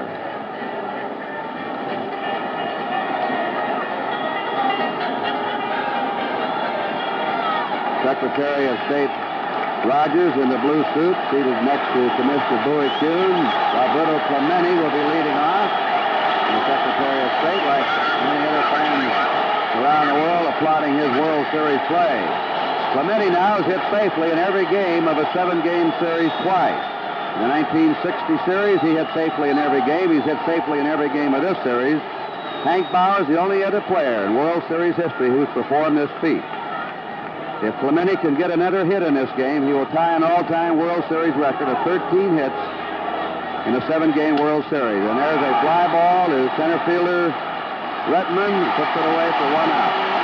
Clemente had grounded out to short and homered to left. 1 down in the 7th.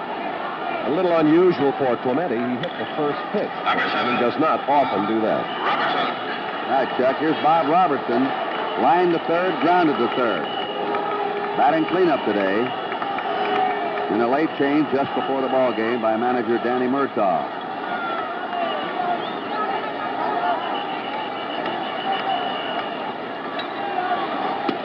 Strike, who manages by the seat of his pants and does it very well, thank you. He goes on how he feels.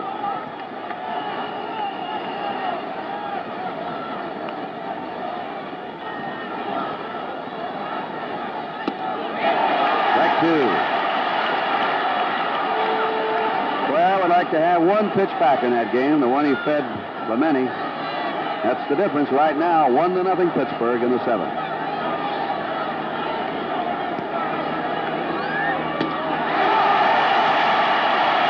Tailed away from him a little bit.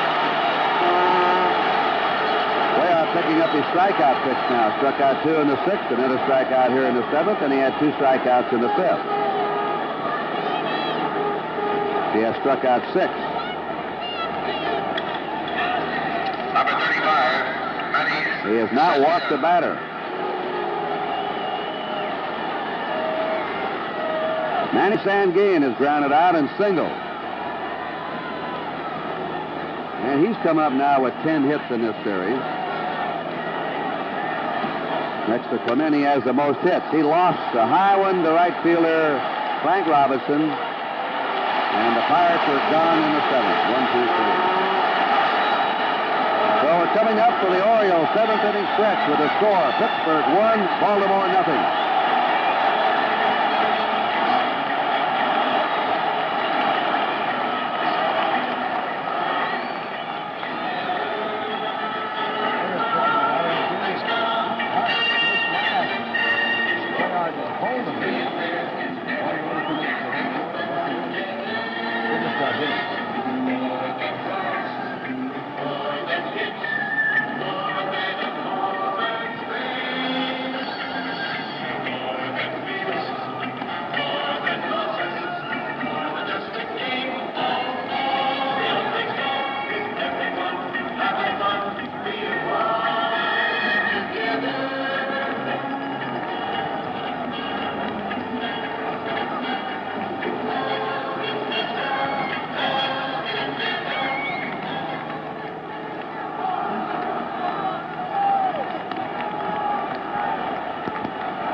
Right after this World Series game, coming up next on NBC, NFL football.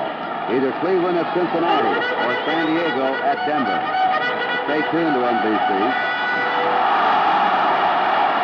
All right, the Oriole fans have settled back down. Here's Frank Robinson, Merv Retman, and Brooks Robinson.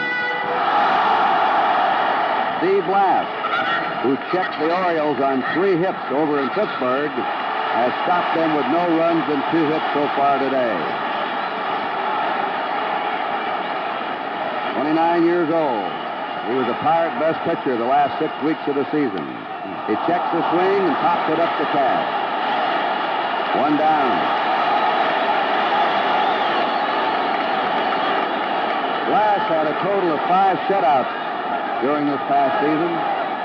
He tied for the National League lead with Al Downing of the Dodgers, Gibson of the Cardinals, and Pappas of the Cubs. Number 14. Oh, and he's right, and he can overpower the other way he's doing today. Retman has grounded to short, grounded to third, 0 for 2. That's Dalrymple coming in from the Oriole bullpen. Ball 1. You know, each World Series, Sport Magazine gives away a Dodge Charger to the outstanding player. Everybody's speculating now who it's going to be. You'd have to say that Clemente is out in front. Now, what if the Orioles rally and win? Do they give it to somebody on the winning team? Not necessarily. There's a foul ball back. In 1960, Bobby Richardson got the car, even though he was on the losers. Earl Weaver, the Oriole manager. Leonard and Dobson are in the Oriole bullpen, a pair of right-handers. Blass could be in there with his pitching performance over in Pittsburgh and again today. 2-1. But only once has a member of the losing team won the car. We'll see how it goes. That's Brooks Robinson on deck, and there are the 2 right-handers warming up in the Oriole bullpen. The 2-1 pitch. Breaking pitch over. 2-2.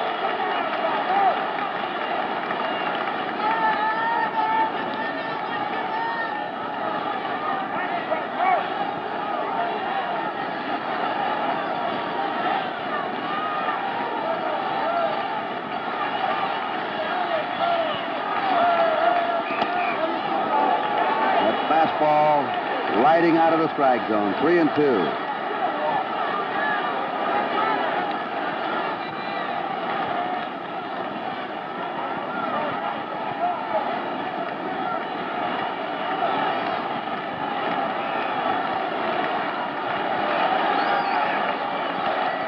Pitch. Bounding ball to Hernandez. The Pirate shortstop right there with it, and they're 2 down. And Mr. Blass now has retired 7 Orioles in a row in easy fashion. Brooks Robinson has walked and flying to right. 1-0 Pittsburgh, last half the 7th. Blass and Clemente have combined today for the Pirates. Bounding ball to Hernandez at short. To Robertson, and Blass puts him down again.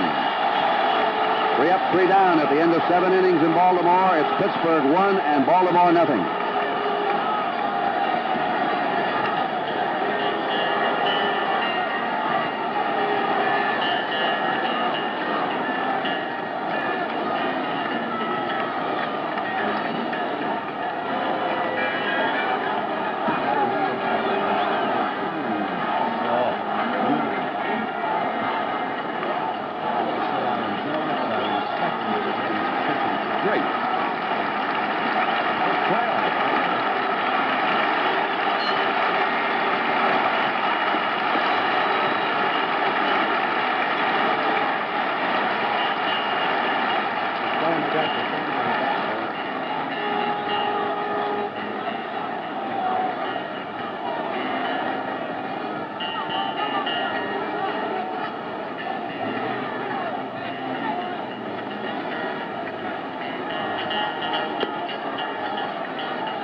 We pause now for station identification.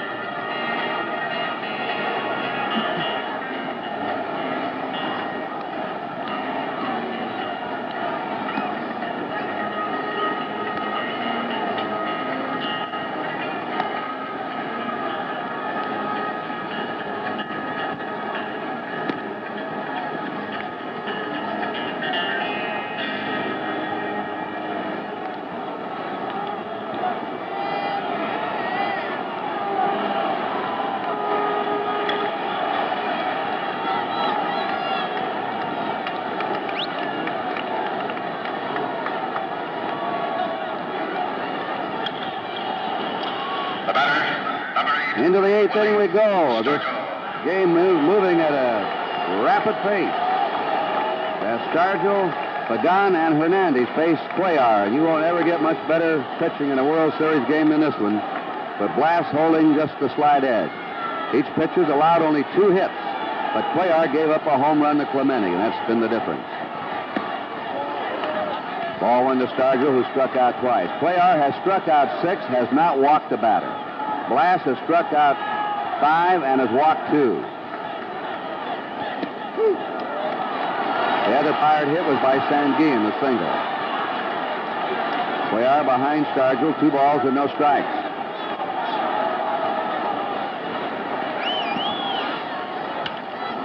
Fouled away.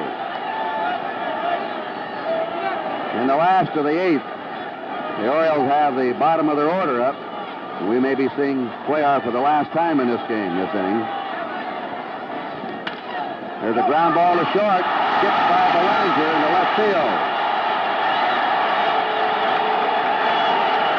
Stargell's on to lead off the 8th inning.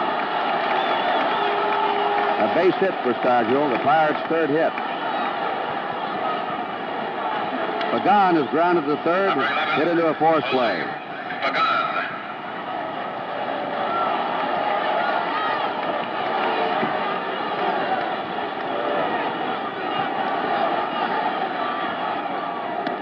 Ball 1 to him.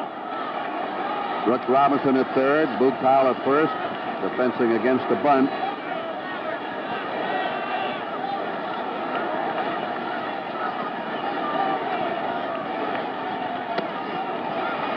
One and 1 to Pagan. You have Hernandez and Blas, the number 8 and 9 hitters behind Pagan. 9 years ago in the 1962 World Series, Jose Pagan was playing shortstop for the San Francisco Giants. He was the leading hitter in that series with a .368 average. Runner going. There's a fly ball to deep left center. Rutman chasing it. Drags it down. Stargell is being waved around. Here comes the throw, and Willie Stargell is cut off. Boog Powell cut it off. And Stargell, who was running on the pitch, scores all the way from first base. And Pagan has a double. And Earl Weaver is coming out of the Baltimore dugout. I will take a look at it again. Really unloaded on the drive. Well hit. Wind is helping to drive it away from Rettenmund. He'll juggle it just a little bit, as you see. Hits the cutoff man, Belanger, and now the throw to the plate is cut off by Powell. And I don't know. We'll take a look at Stargell again, all alone. And the opinion is yours to make, whether or not, had he not cut it off, Hendricks would have had a play or not. Well, we don't see the cutoff in this view, but we've already showed it to you. And now we'll take a look at it again and watch Powell cut the throw off and then watch the position. Stargell a couple of strides away, or at least one. But a tough play, and the decision was to cut it off. Stargell had it beaten. And we'll never know. Never know. The Pirates now lead 2-0. Pagan at second. Nobody out. They had Stargell running on that pitch. Hernandez tries to dump it and it's foul. Strike 1.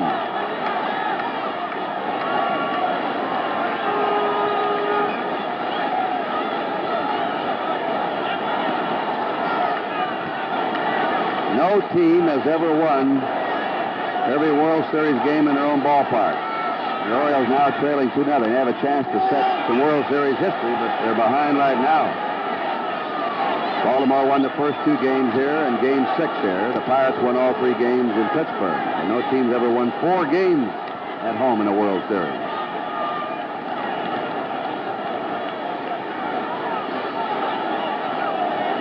Pagan at second. Eddie Watt, a right-hander. Pete Rickard, a left-hander. Are getting ready in the Baltimore bullpen. 2 strikes to Jackie Hernandez.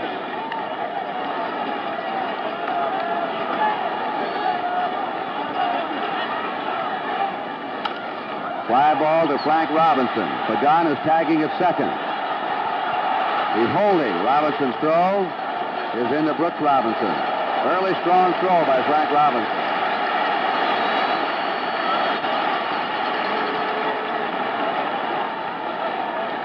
And let's see now, we have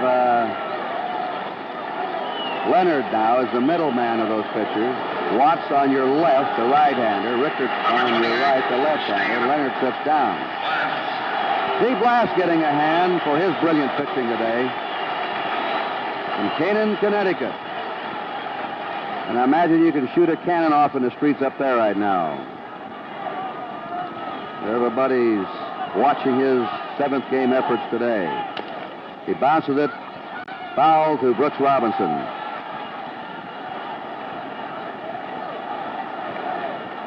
That's Pagan at second, 1 down. The Pirates have just scored again. They lead 2-0 in the top of the 8th. For that matter, Kurt, I doubt that there are many people walking around in the streets in Pittsburgh either. That's right. Quite a few here today.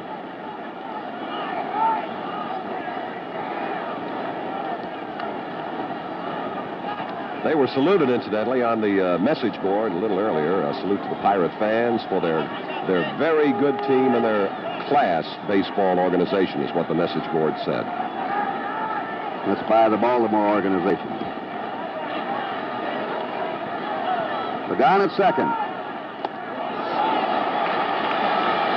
2 strikes to Steve Blass. Dave Cash is on deck.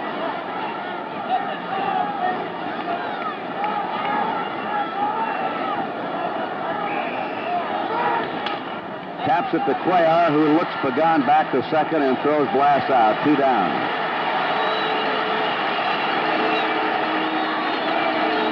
The Magic Kingdom of Walt Disney's World comes to life with help from Julie Andrews, Jonathan Winters, Glenn Campbell, and Bob Hope in a very special Friday night, October 29th, right here on NBC. Dave Cash is grounded out, lined out, and struck out.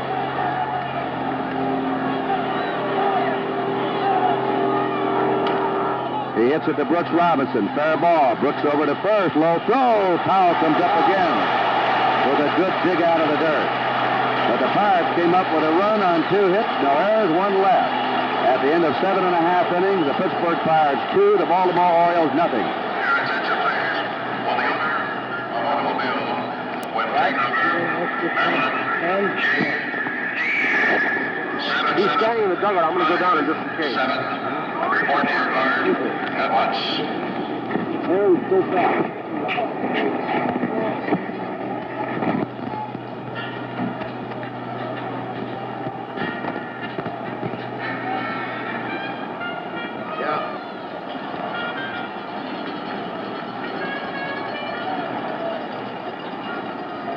Okay. Well, we don't know yet.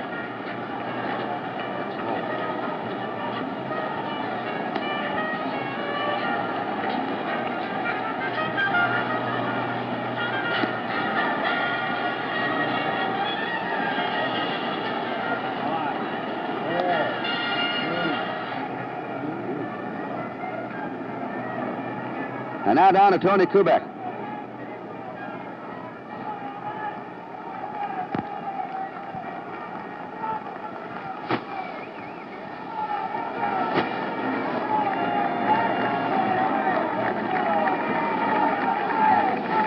We had some technical difficulties getting the audio down there with Tony and Secretary of State Rogers. We apologize. And we're in the last half of the 8th inning. The Orioles, the defending world champs, are behind by 2 runs. They have 2 innings left now, and Steve Blass has retired the last 8 batters he's faced. And Hendricks has reached in an errand double, a strike. He has one of the 2 hits off Blass. Buford single in the 3rd, Hendricks double in the 5th. And again, the shift on against Hendricks, with Hernandez, the shortstop, playing in back of second base. Inside a ball, 1-1. The Pirate bullpen is quiet right now.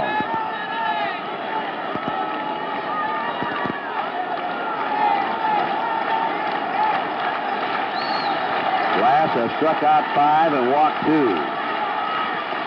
Inside, ball 2. Those walks were early, though. He walked Buford in the 1st and Brooks Robinson in the 2nd.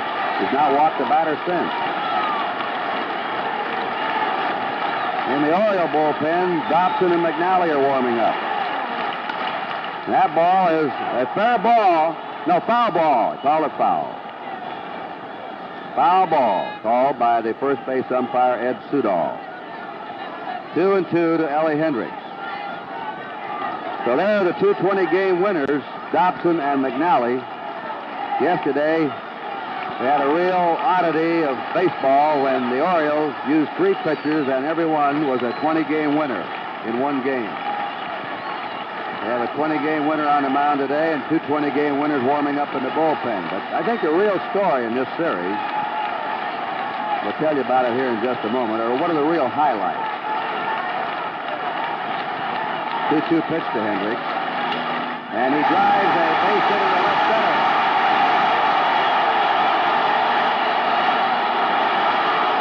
I think one of the real highlights, Chuck, is after the failure of their leading pitcher, Doc Gallup, the 19-game winner, the Pirates, with 6 different starters, with sort of odds and ends pitchers, 10-game winners, 12, 15-game winners, have battled those 4 20-game winners to a standstill, and right now hold a slight edge. That has to be the story, Kurt. Everyone knew the Pirates could and would hit. Everyone accepted the fact that they defensively could play a game, too. But no one expected the Pirate pitching to be what it has been in this series. Magnificent. Mark Belanger hit into a double play, flying out. Strike 1 to him. 2 runs, 4 hits for Pittsburgh. No runs, 3 hits for Baltimore. Last of the 8th inning. And you see in the background, Chopay in the on-deck circle. He's going to pinch hit for Cuellar. 1 ball, 1 strike. Ellie Hendricks at first, nobody out on the last of the 8th. Clemente hit a home run in the 4th for Pittsburgh. Pagan doubled in a run in the 8th. That's the scoring. 1 ball, 1 strike. Foul out the 5th, 1-2. And still no action in the Pittsburgh bullpen. There may be now, though. I see some stirring around out there. Yes, they're getting the cart out of the way, and I think somebody's going to start warming up. Looks like Luke Walker. 1 ball, 2 strikes. And there's a drive up the middle for a base hit. Hendricks goes in the 2nd, and the Orioles have the tying runs on base in the last of the 8th.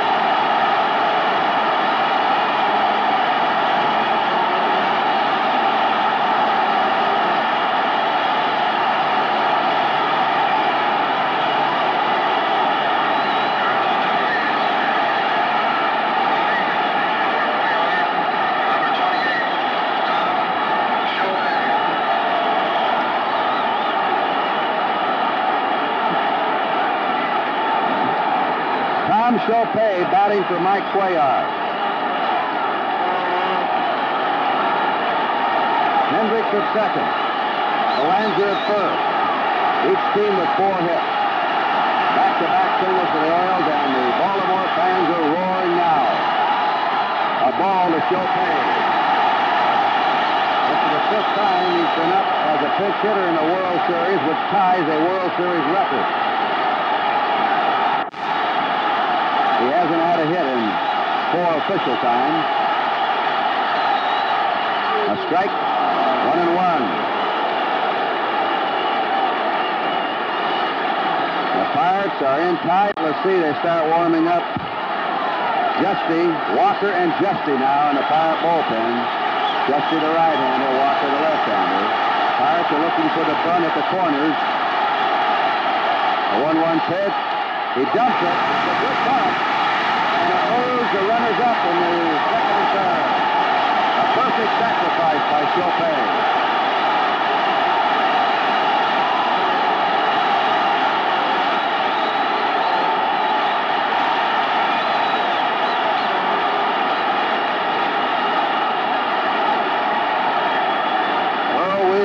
Sweating it out.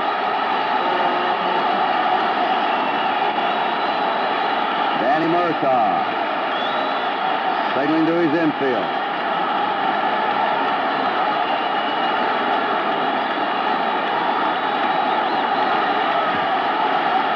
Walker made that, Glass made that throw to first. I think he would have had a real gamble trying to go to third.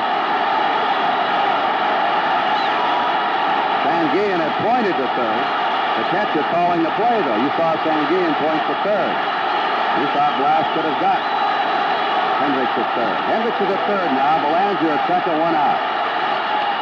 Foul back by Buford, who's walked, singled, and flied out. 2-0, Pittsburgh. Baltimore's big threat of the game in the last of the eighth inning. There's Hendricks at third, and Belanger at second.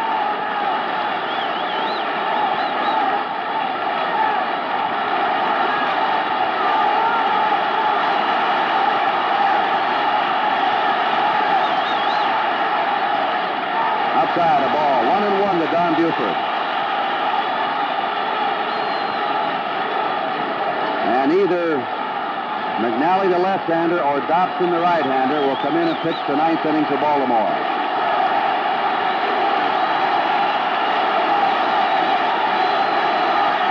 One and one pitch. Foul back, and Glasser ahead of him. 1 ball, 2 strikes.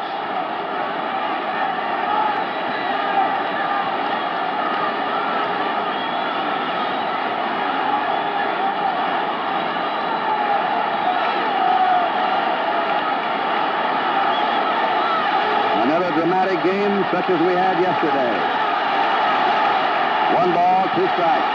The tying runs at second and third for Baltimore. 1 out.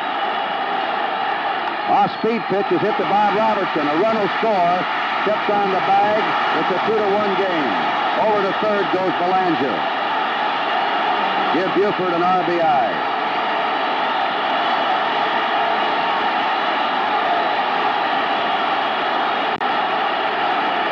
Pittsburgh 2, Baltimore 1 in the last of the eighth inning.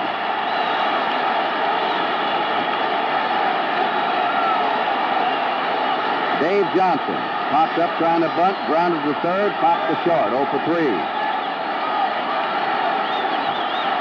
Yesterday he came up with a big hit when he looped a single in the left field in the seventh inning to tie the game.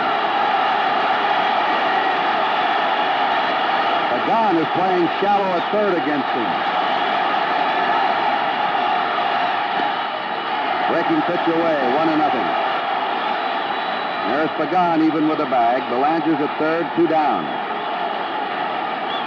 The Pirates 2, the Orioles 1.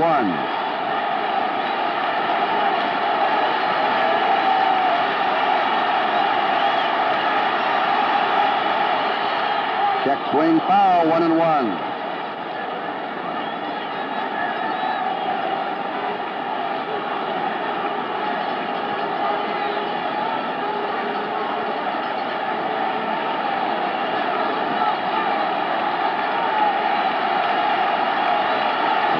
To Dave Johnson.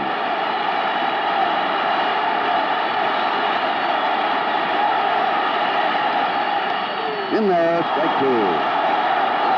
1 ball, 2 strikes. Belanger at third, 2 down.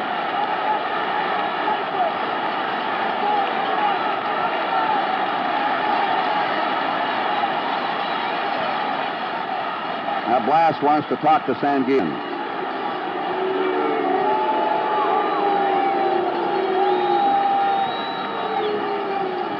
Stay tuned right after this game for NFL football, either Cleveland at Cincinnati or San Diego at Denver, right here on NBC.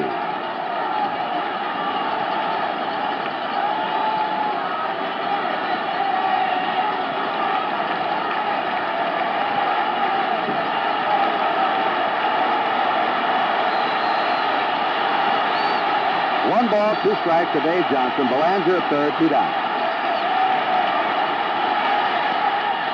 Inside. 2-2.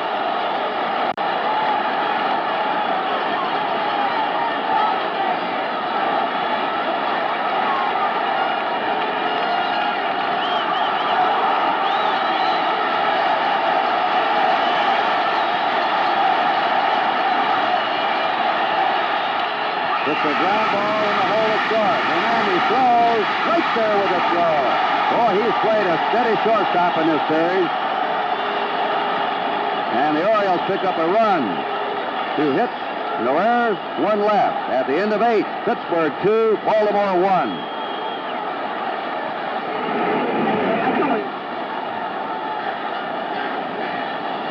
Time? All right, I'll be there. Okay. I think if you could stand in the middle, I'll just have the commissioner introduce you and say what have been the highlights of the ball game for you. You want me in the middle? Me in the middle? Let's just stand in the middle. I'll reach across. No problem. I don't know. What kind of baseball are you saying? You know something?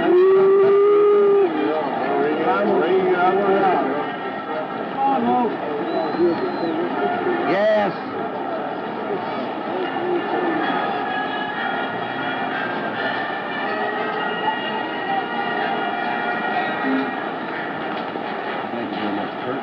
See you later. I'll see you after the game. See you in the trailer. Right. 5, 4, 3, 2. Your attention, please. Now coming in to pitch for Baltimore, number 37. And as Pat Dobson warms up, let's go down to Tony Kubek. Baseball Commissioner Bowie Kuhn has a very special guest in his box today. Mr. Commissioner, why don't you introduce him to our baseball fans? Tony and fans, we're very honored to have with us today the distinguished Secretary of the United States, William P. Rogers. Secretary Rogers, what are some of the standout and highlights of this ball game for Well, you? I think that Clemente home run has to be the standout today, although the pitching has been great. Blas has been wonderful, and the whole game has been excellent. It's a real pitcher's duel. You know, after yesterday's game, Mr. Commissioner, I thought there was going to be no more drama, but it's right back again today in the 7th game. I think the drama is as high in this as it was yesterday. I don't know if we can stand it much longer. Secretary Rogers, Commissioner Bowie Kuhn, thank you so much. Good to have you here, sir. Great to be here. Great series. Thank you all. Tony. Back upstairs. All right, this is Pat Dobson, who in the 9th inning will face Gene Kleins, Roberto Clemente, and Bob Robertson. A couple of final pro football scores. The Washington Redskins won their 5th in a row, shutting out the St. Louis Cardinals 20-0. And the Miami Dolphins murdered the New England Patriots today 41-3. 2 final scores. Right after this game, we'll have NFL football on NBC. Cleveland at Cincinnati or San Diego at Denver. Gene Kleins has flied out, bounced to the pitcher, and struck out. The Pirates have 2 runs and 4 hits. The Orioles have 1 run and 4 hits.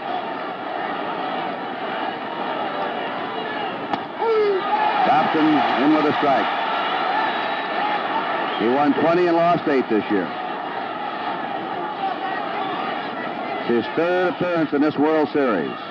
Look out. 1-1. He's pitched 6 innings, given up 11 hits in this series, and an earned run average of 4.50. His 2nd relief appearance. 2-1. If you joined us late, Clemente hit a home run in the 4th. Nobody on with 2 out over the left center field wall.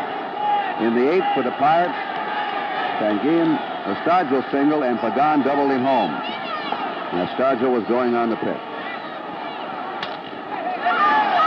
Back of second, Belanger's throw in time. 1 down.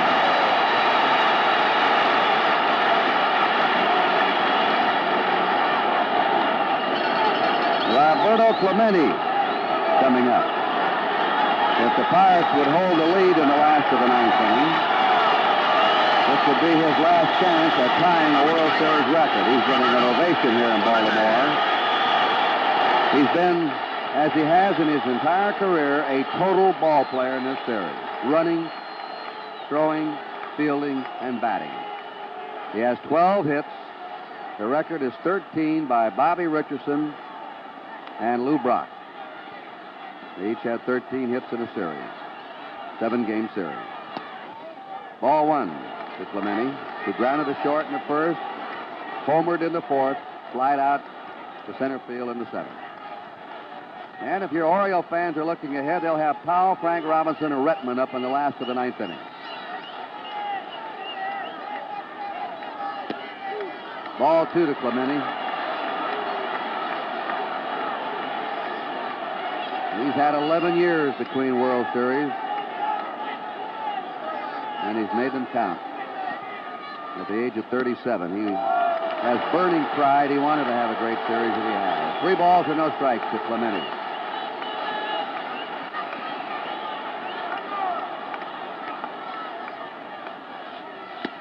There's a strike to him, 3-1.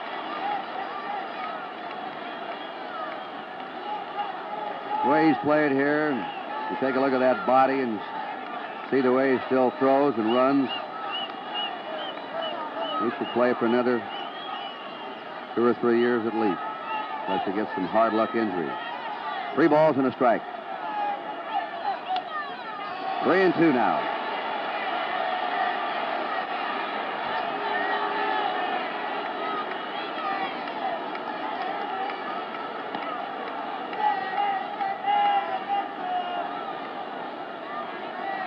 One out, nobody on. Ninth inning, the Pirates leading 2-1.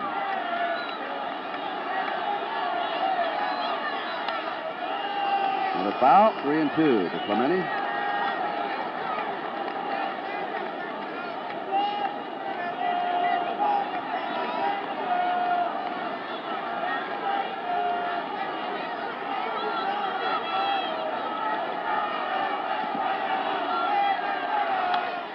Fouls are back.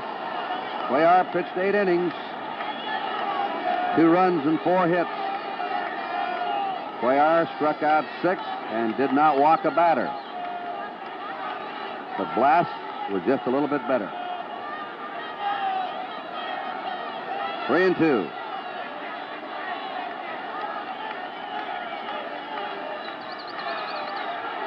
Struck him out on the third.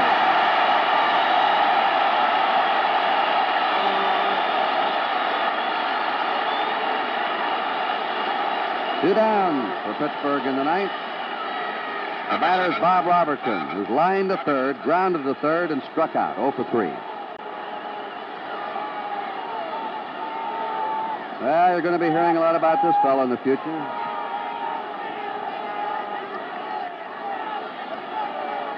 He's hit 6 home runs in postseason play for the Pirates. A strike.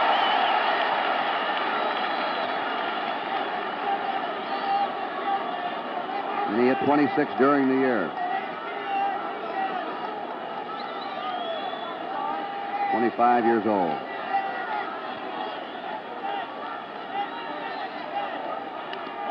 Fouls the breaking pitch back. Strike 2 to Bob Robertson. 2 down, nobody on.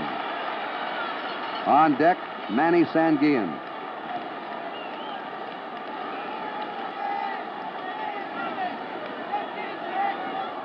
The Pittsburgh runs have been knocked in today by old-timers. 37-year-old Clemente, 36-year-old Pagan. Ball 1, strike 2. And both born and live in Puerto Rico.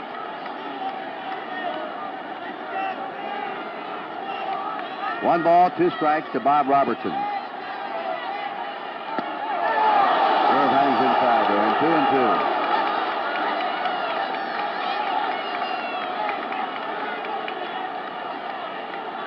2 outs, bases empty.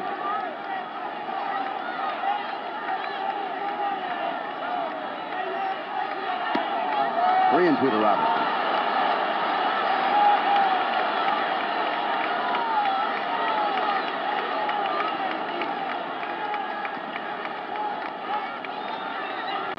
Pittsburgh ahead, 2-1 in the top of the ninth inning.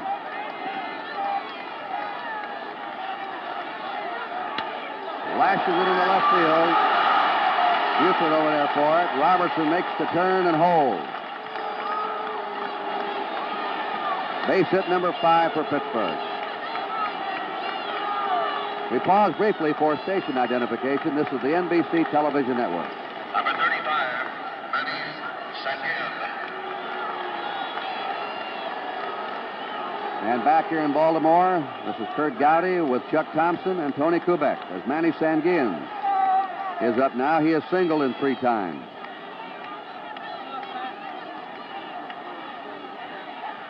Ball 1, and looks like he's going to leave the series as a leading base stealer in this series, a catcher.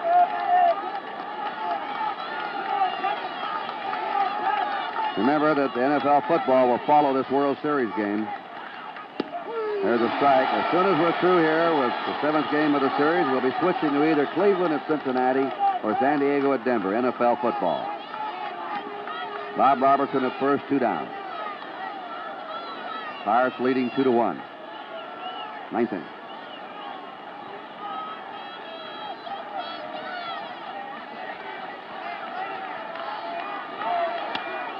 Foul back. A ball and 2 strikes to Sanguin.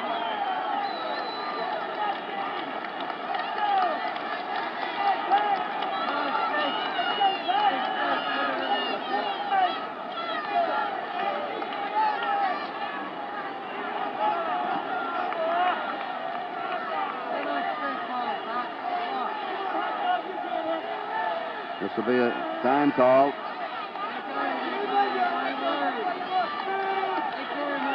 One ball, 2 strikes is the count. 2-2.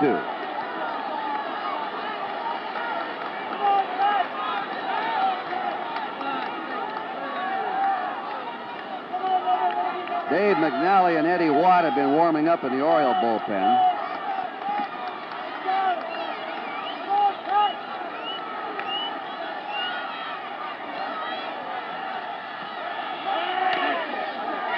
Tough chance for Brooks Robinson. The throw. Safe at first base. And once again, for a catcher, the outstanding speed of Sanguin is something. He beat it out. Robertson's at second. Sanguin's at first. Watch him leg this one out now. By Dobson, charged by Brooks Robinson, who makes a good play on this. But Sanguin put on the bag just before the ball popped into Boog Powell's mitt, and Earl Weaver's to the mound. That is the 11th hit for Sanguin in the series. He's just been a hitter all the way in the minor leagues and major leagues. In his background, Dobson is coming out, and we're going to have Willie Stargell up. We may have Dave McNally now, left-hander, coming on to pitch for him. And while we have a break in the action here at Baltimore, the score in the 9th inning, Pittsburgh 2 and Baltimore 1.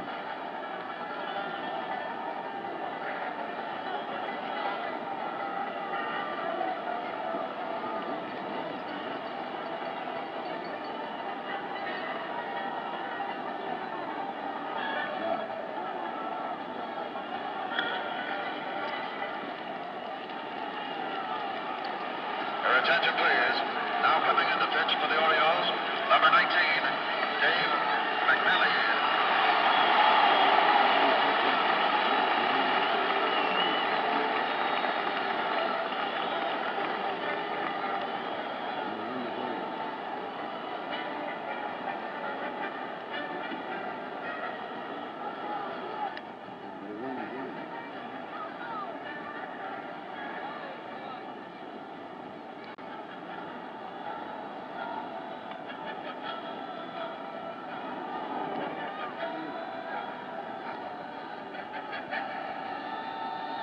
Dave McNally pitched a third of an inning yesterday.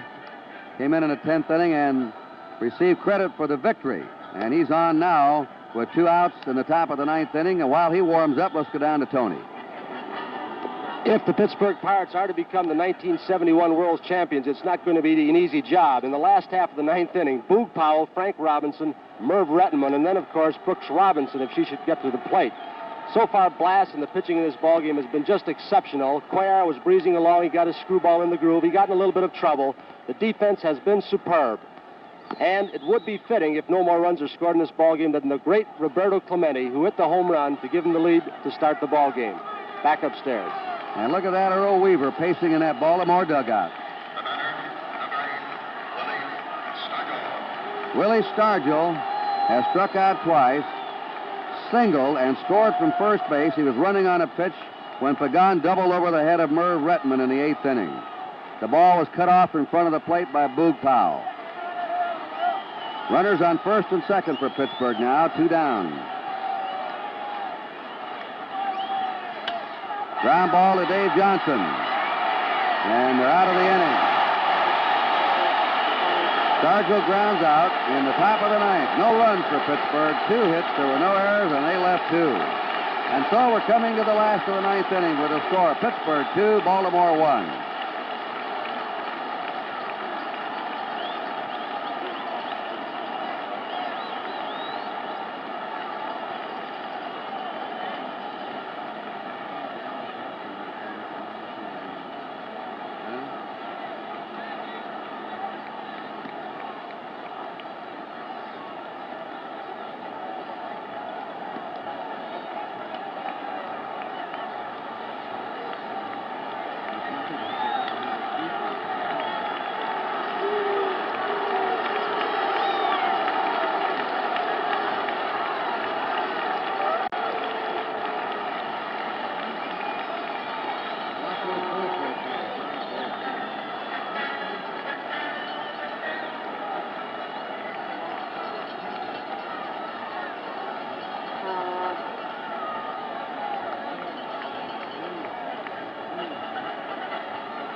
Steve Blass of Canaan, Connecticut now will pitch to Boog Powell, Frank Robinson, and Merv Retman. At the present time, nobody is warming up in the Pittsburgh bullpen. Blass had a shutout until the 8th inning when he gave up a run.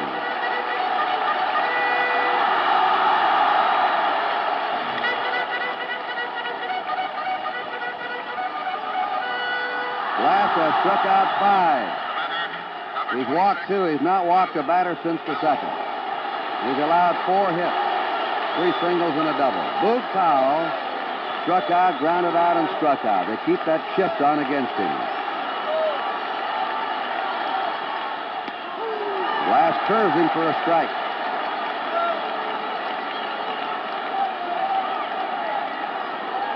If the Pirates hang on, they'll be the 5th team in World Series history to lose the first 2 games of the series and come back to win the World Championship.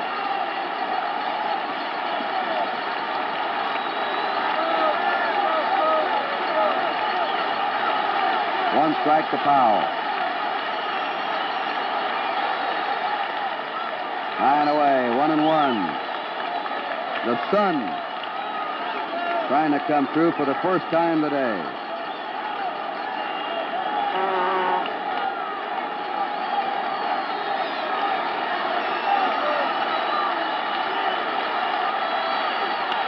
Foul ball. Curveball that he got out in front of. 1 ball, 2 strikes.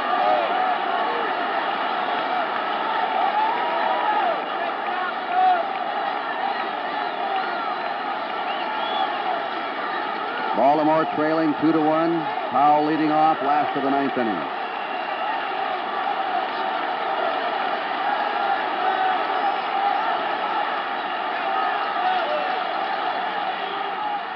And the curve misses 2-2.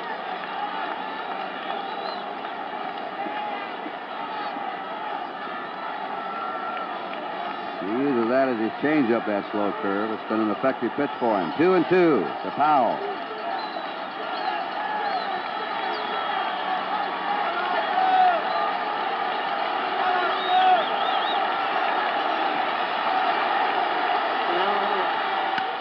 Big bounding ball to Dave Cash's second.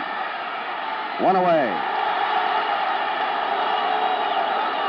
To our production staff and engineering staff, all during our Game of the Week season and during this World Series in New York, Los Angeles, and Chicago, we want to give them congratulations and a deep thank you for the excellent work they've done all year, our NBC crew.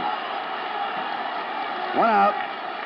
Frank Robinson has gone hitless. He slides to right, struck out, and popped up. And he hits a pop-up in the shallow left center. Hernandez, the shortstop, is back. 2 down. 1 more out. And the Pirates are world champs, but that's always the hardest out to get. Now here is Merv Retman. He's grounded to short, grounded to third, grounded to short. A special thanks to Alan Roth, our statistician, our stage manager, Jim O'Gorman. Pirates 2, Baltimore 1. If Blas gets another out, you'll see a sight. He's very emotional, and he just might explode out there. There's a strike. So keep your eyes on him. He pitched a 3-hitter at Pittsburgh to beat the Orioles. He's pitched a 4-hitter so far today, and he's leading 2-1. There's a drive up the middle. Hernandez in back of the bag. He's got him, Jackie Hernandez. Look at Blas. Blas has pitched the Pirates to the World Championship. The Pirates, 2 games down, have come back and become the 15th in World Series history to win the championship after losing the first 2. And Jackie Hernandez, supposedly a weak member of the cast, an erratic shortstop, played brilliantly in this series. The surprise performer, Clemente, of course, Sanguillen. The Pirates' maligned pitching staff outpitched the 20-game winners of the Orioles. And that's the story to us in this series. And the Pirates outfielded the Orioles in the series. Here's the Pirate locker room. And Pittsburgh has won its 4th World Championship. 1909, 1925, 1960, and again today. And while we wait to go back into the clubhouse of Pittsburgh, the final score, the Pirates, 2 runs, 6 hits, 1 error. Baltimore, 1 run, 4 hits, and no errors.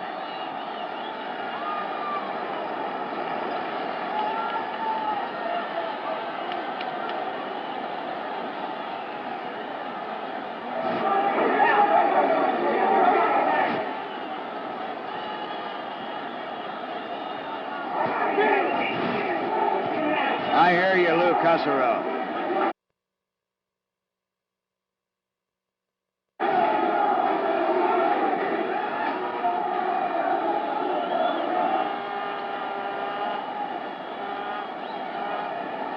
All right, Pittsburgh the winner. Blas, of course, is the winning pitcher today, and Cuellar the loser. Clemente has been named the outstanding player of the series, as Sport Magazine will award him the Dodge Charger as the outstanding player. And now let's go down to the Pittsburgh clubhouse, the world champions. Thank you very much, Kurt Gowdy. Well, here they are, a very hilarious group of people. The Commissioner of Baseball, one of the owners, Thomas P. Johnson, and, of course, Danny Galbraith, Steve Blas, the winning pitcher. This place is pandemonium as the Pittsburgh Baseball Club came on to do it. And, Commissioner, this has been a great World Series, and I know you have a presentation you'd like to make, sir, at this time. Yes, sir, I do. Danny? Danny Murtaugh stepping in here with Commissioner Buickon. See, we can handle this. Sure can. This is the emblematic of the World Championship in 1971, and I think your team has earned it as a championship squad that came from behind to win like champions and beat the Baltimore Orioles, who had been the reigning champions. And I congratulate you and your players and Steve Blas and your whole club. Thank you, Commissioner. And I don't believe there's been a better played series since I've been around anyway. I'm deeply grateful.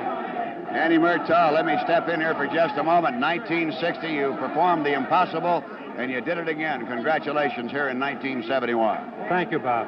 Steve Blas, who pitched such a great game. Steve, coming in here with Chairman of the Board, Mr. John Galbraith. Steve, I know you just can't express yourself emotion-wise. You're all wrung out. I don't know what to say. This is the biggest thrill that could ever happen. I don't believe it. From a skinny kid from Falls Village, Connecticut. Yeah, well, not so skinny out there. You showed them all there was to show them, Steve. And was there any one moment in that ball game that had you really worried? There were several. One when they had the 2 men on, and then one hanging slider I threw to Davey Johnson that he popped up, but he missed the pitch. I can't believe how many people have this kind of an opportunity. Well, you rose right to the occasion, and here with me right now, the greatest right fielder in the game of baseball, Roberto Clemente. Bobby, congratulations on a great World Series. Thank you, Bob. And before I say anything in English, I would like to say something for my mother and father in Spanish. En el día más grande de mi vida, para los nenes, la bendición mía y que mis padres me echen mi bendición en Puerto Rico. Mr. and Mrs. Clemente, we love them too. Yeah, we understood you. Now here's the chairman of the board, Mr. John Galbraith. I know how thrilled you are, Mr. Galbraith. I can't say anything other than it's magnificent. Just magnificent. Danny will do the talking here. Yes, and here's the president of the ball club, Danny Galbraith. Danny, well, as the president of the club, you now have come in like your father before you, 11 years before he won the championship as the president of the club. Now you're the president. I know that you can go home with this one and really feel happy. Well, Bob, it's a great heritage to follow here with Dad.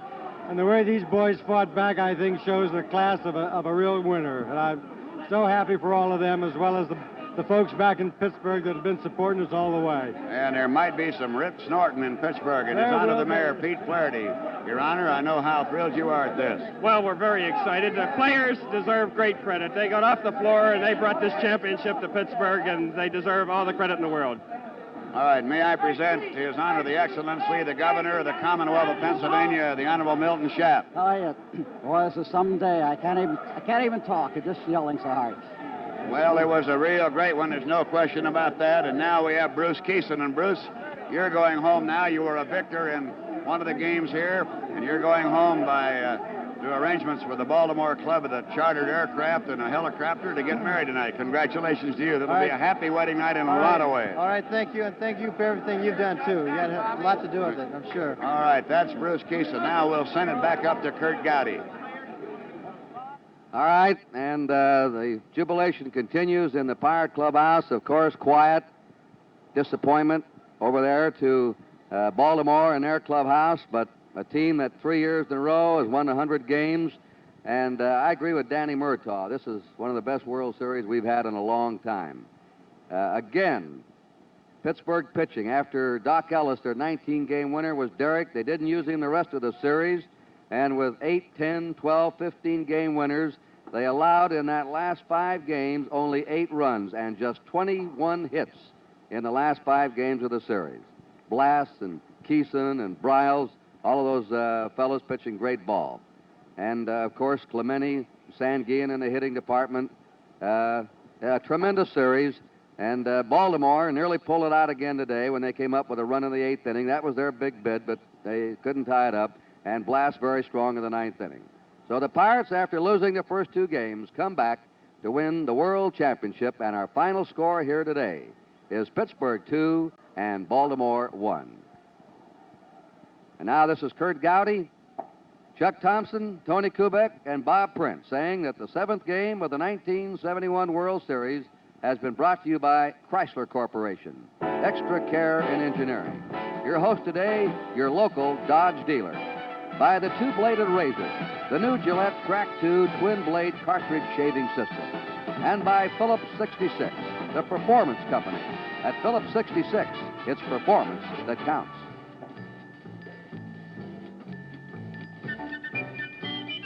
Now stay tuned for football, either Cleveland at Cincinnati or San Diego at Denver, right after station identification, right here on NBC.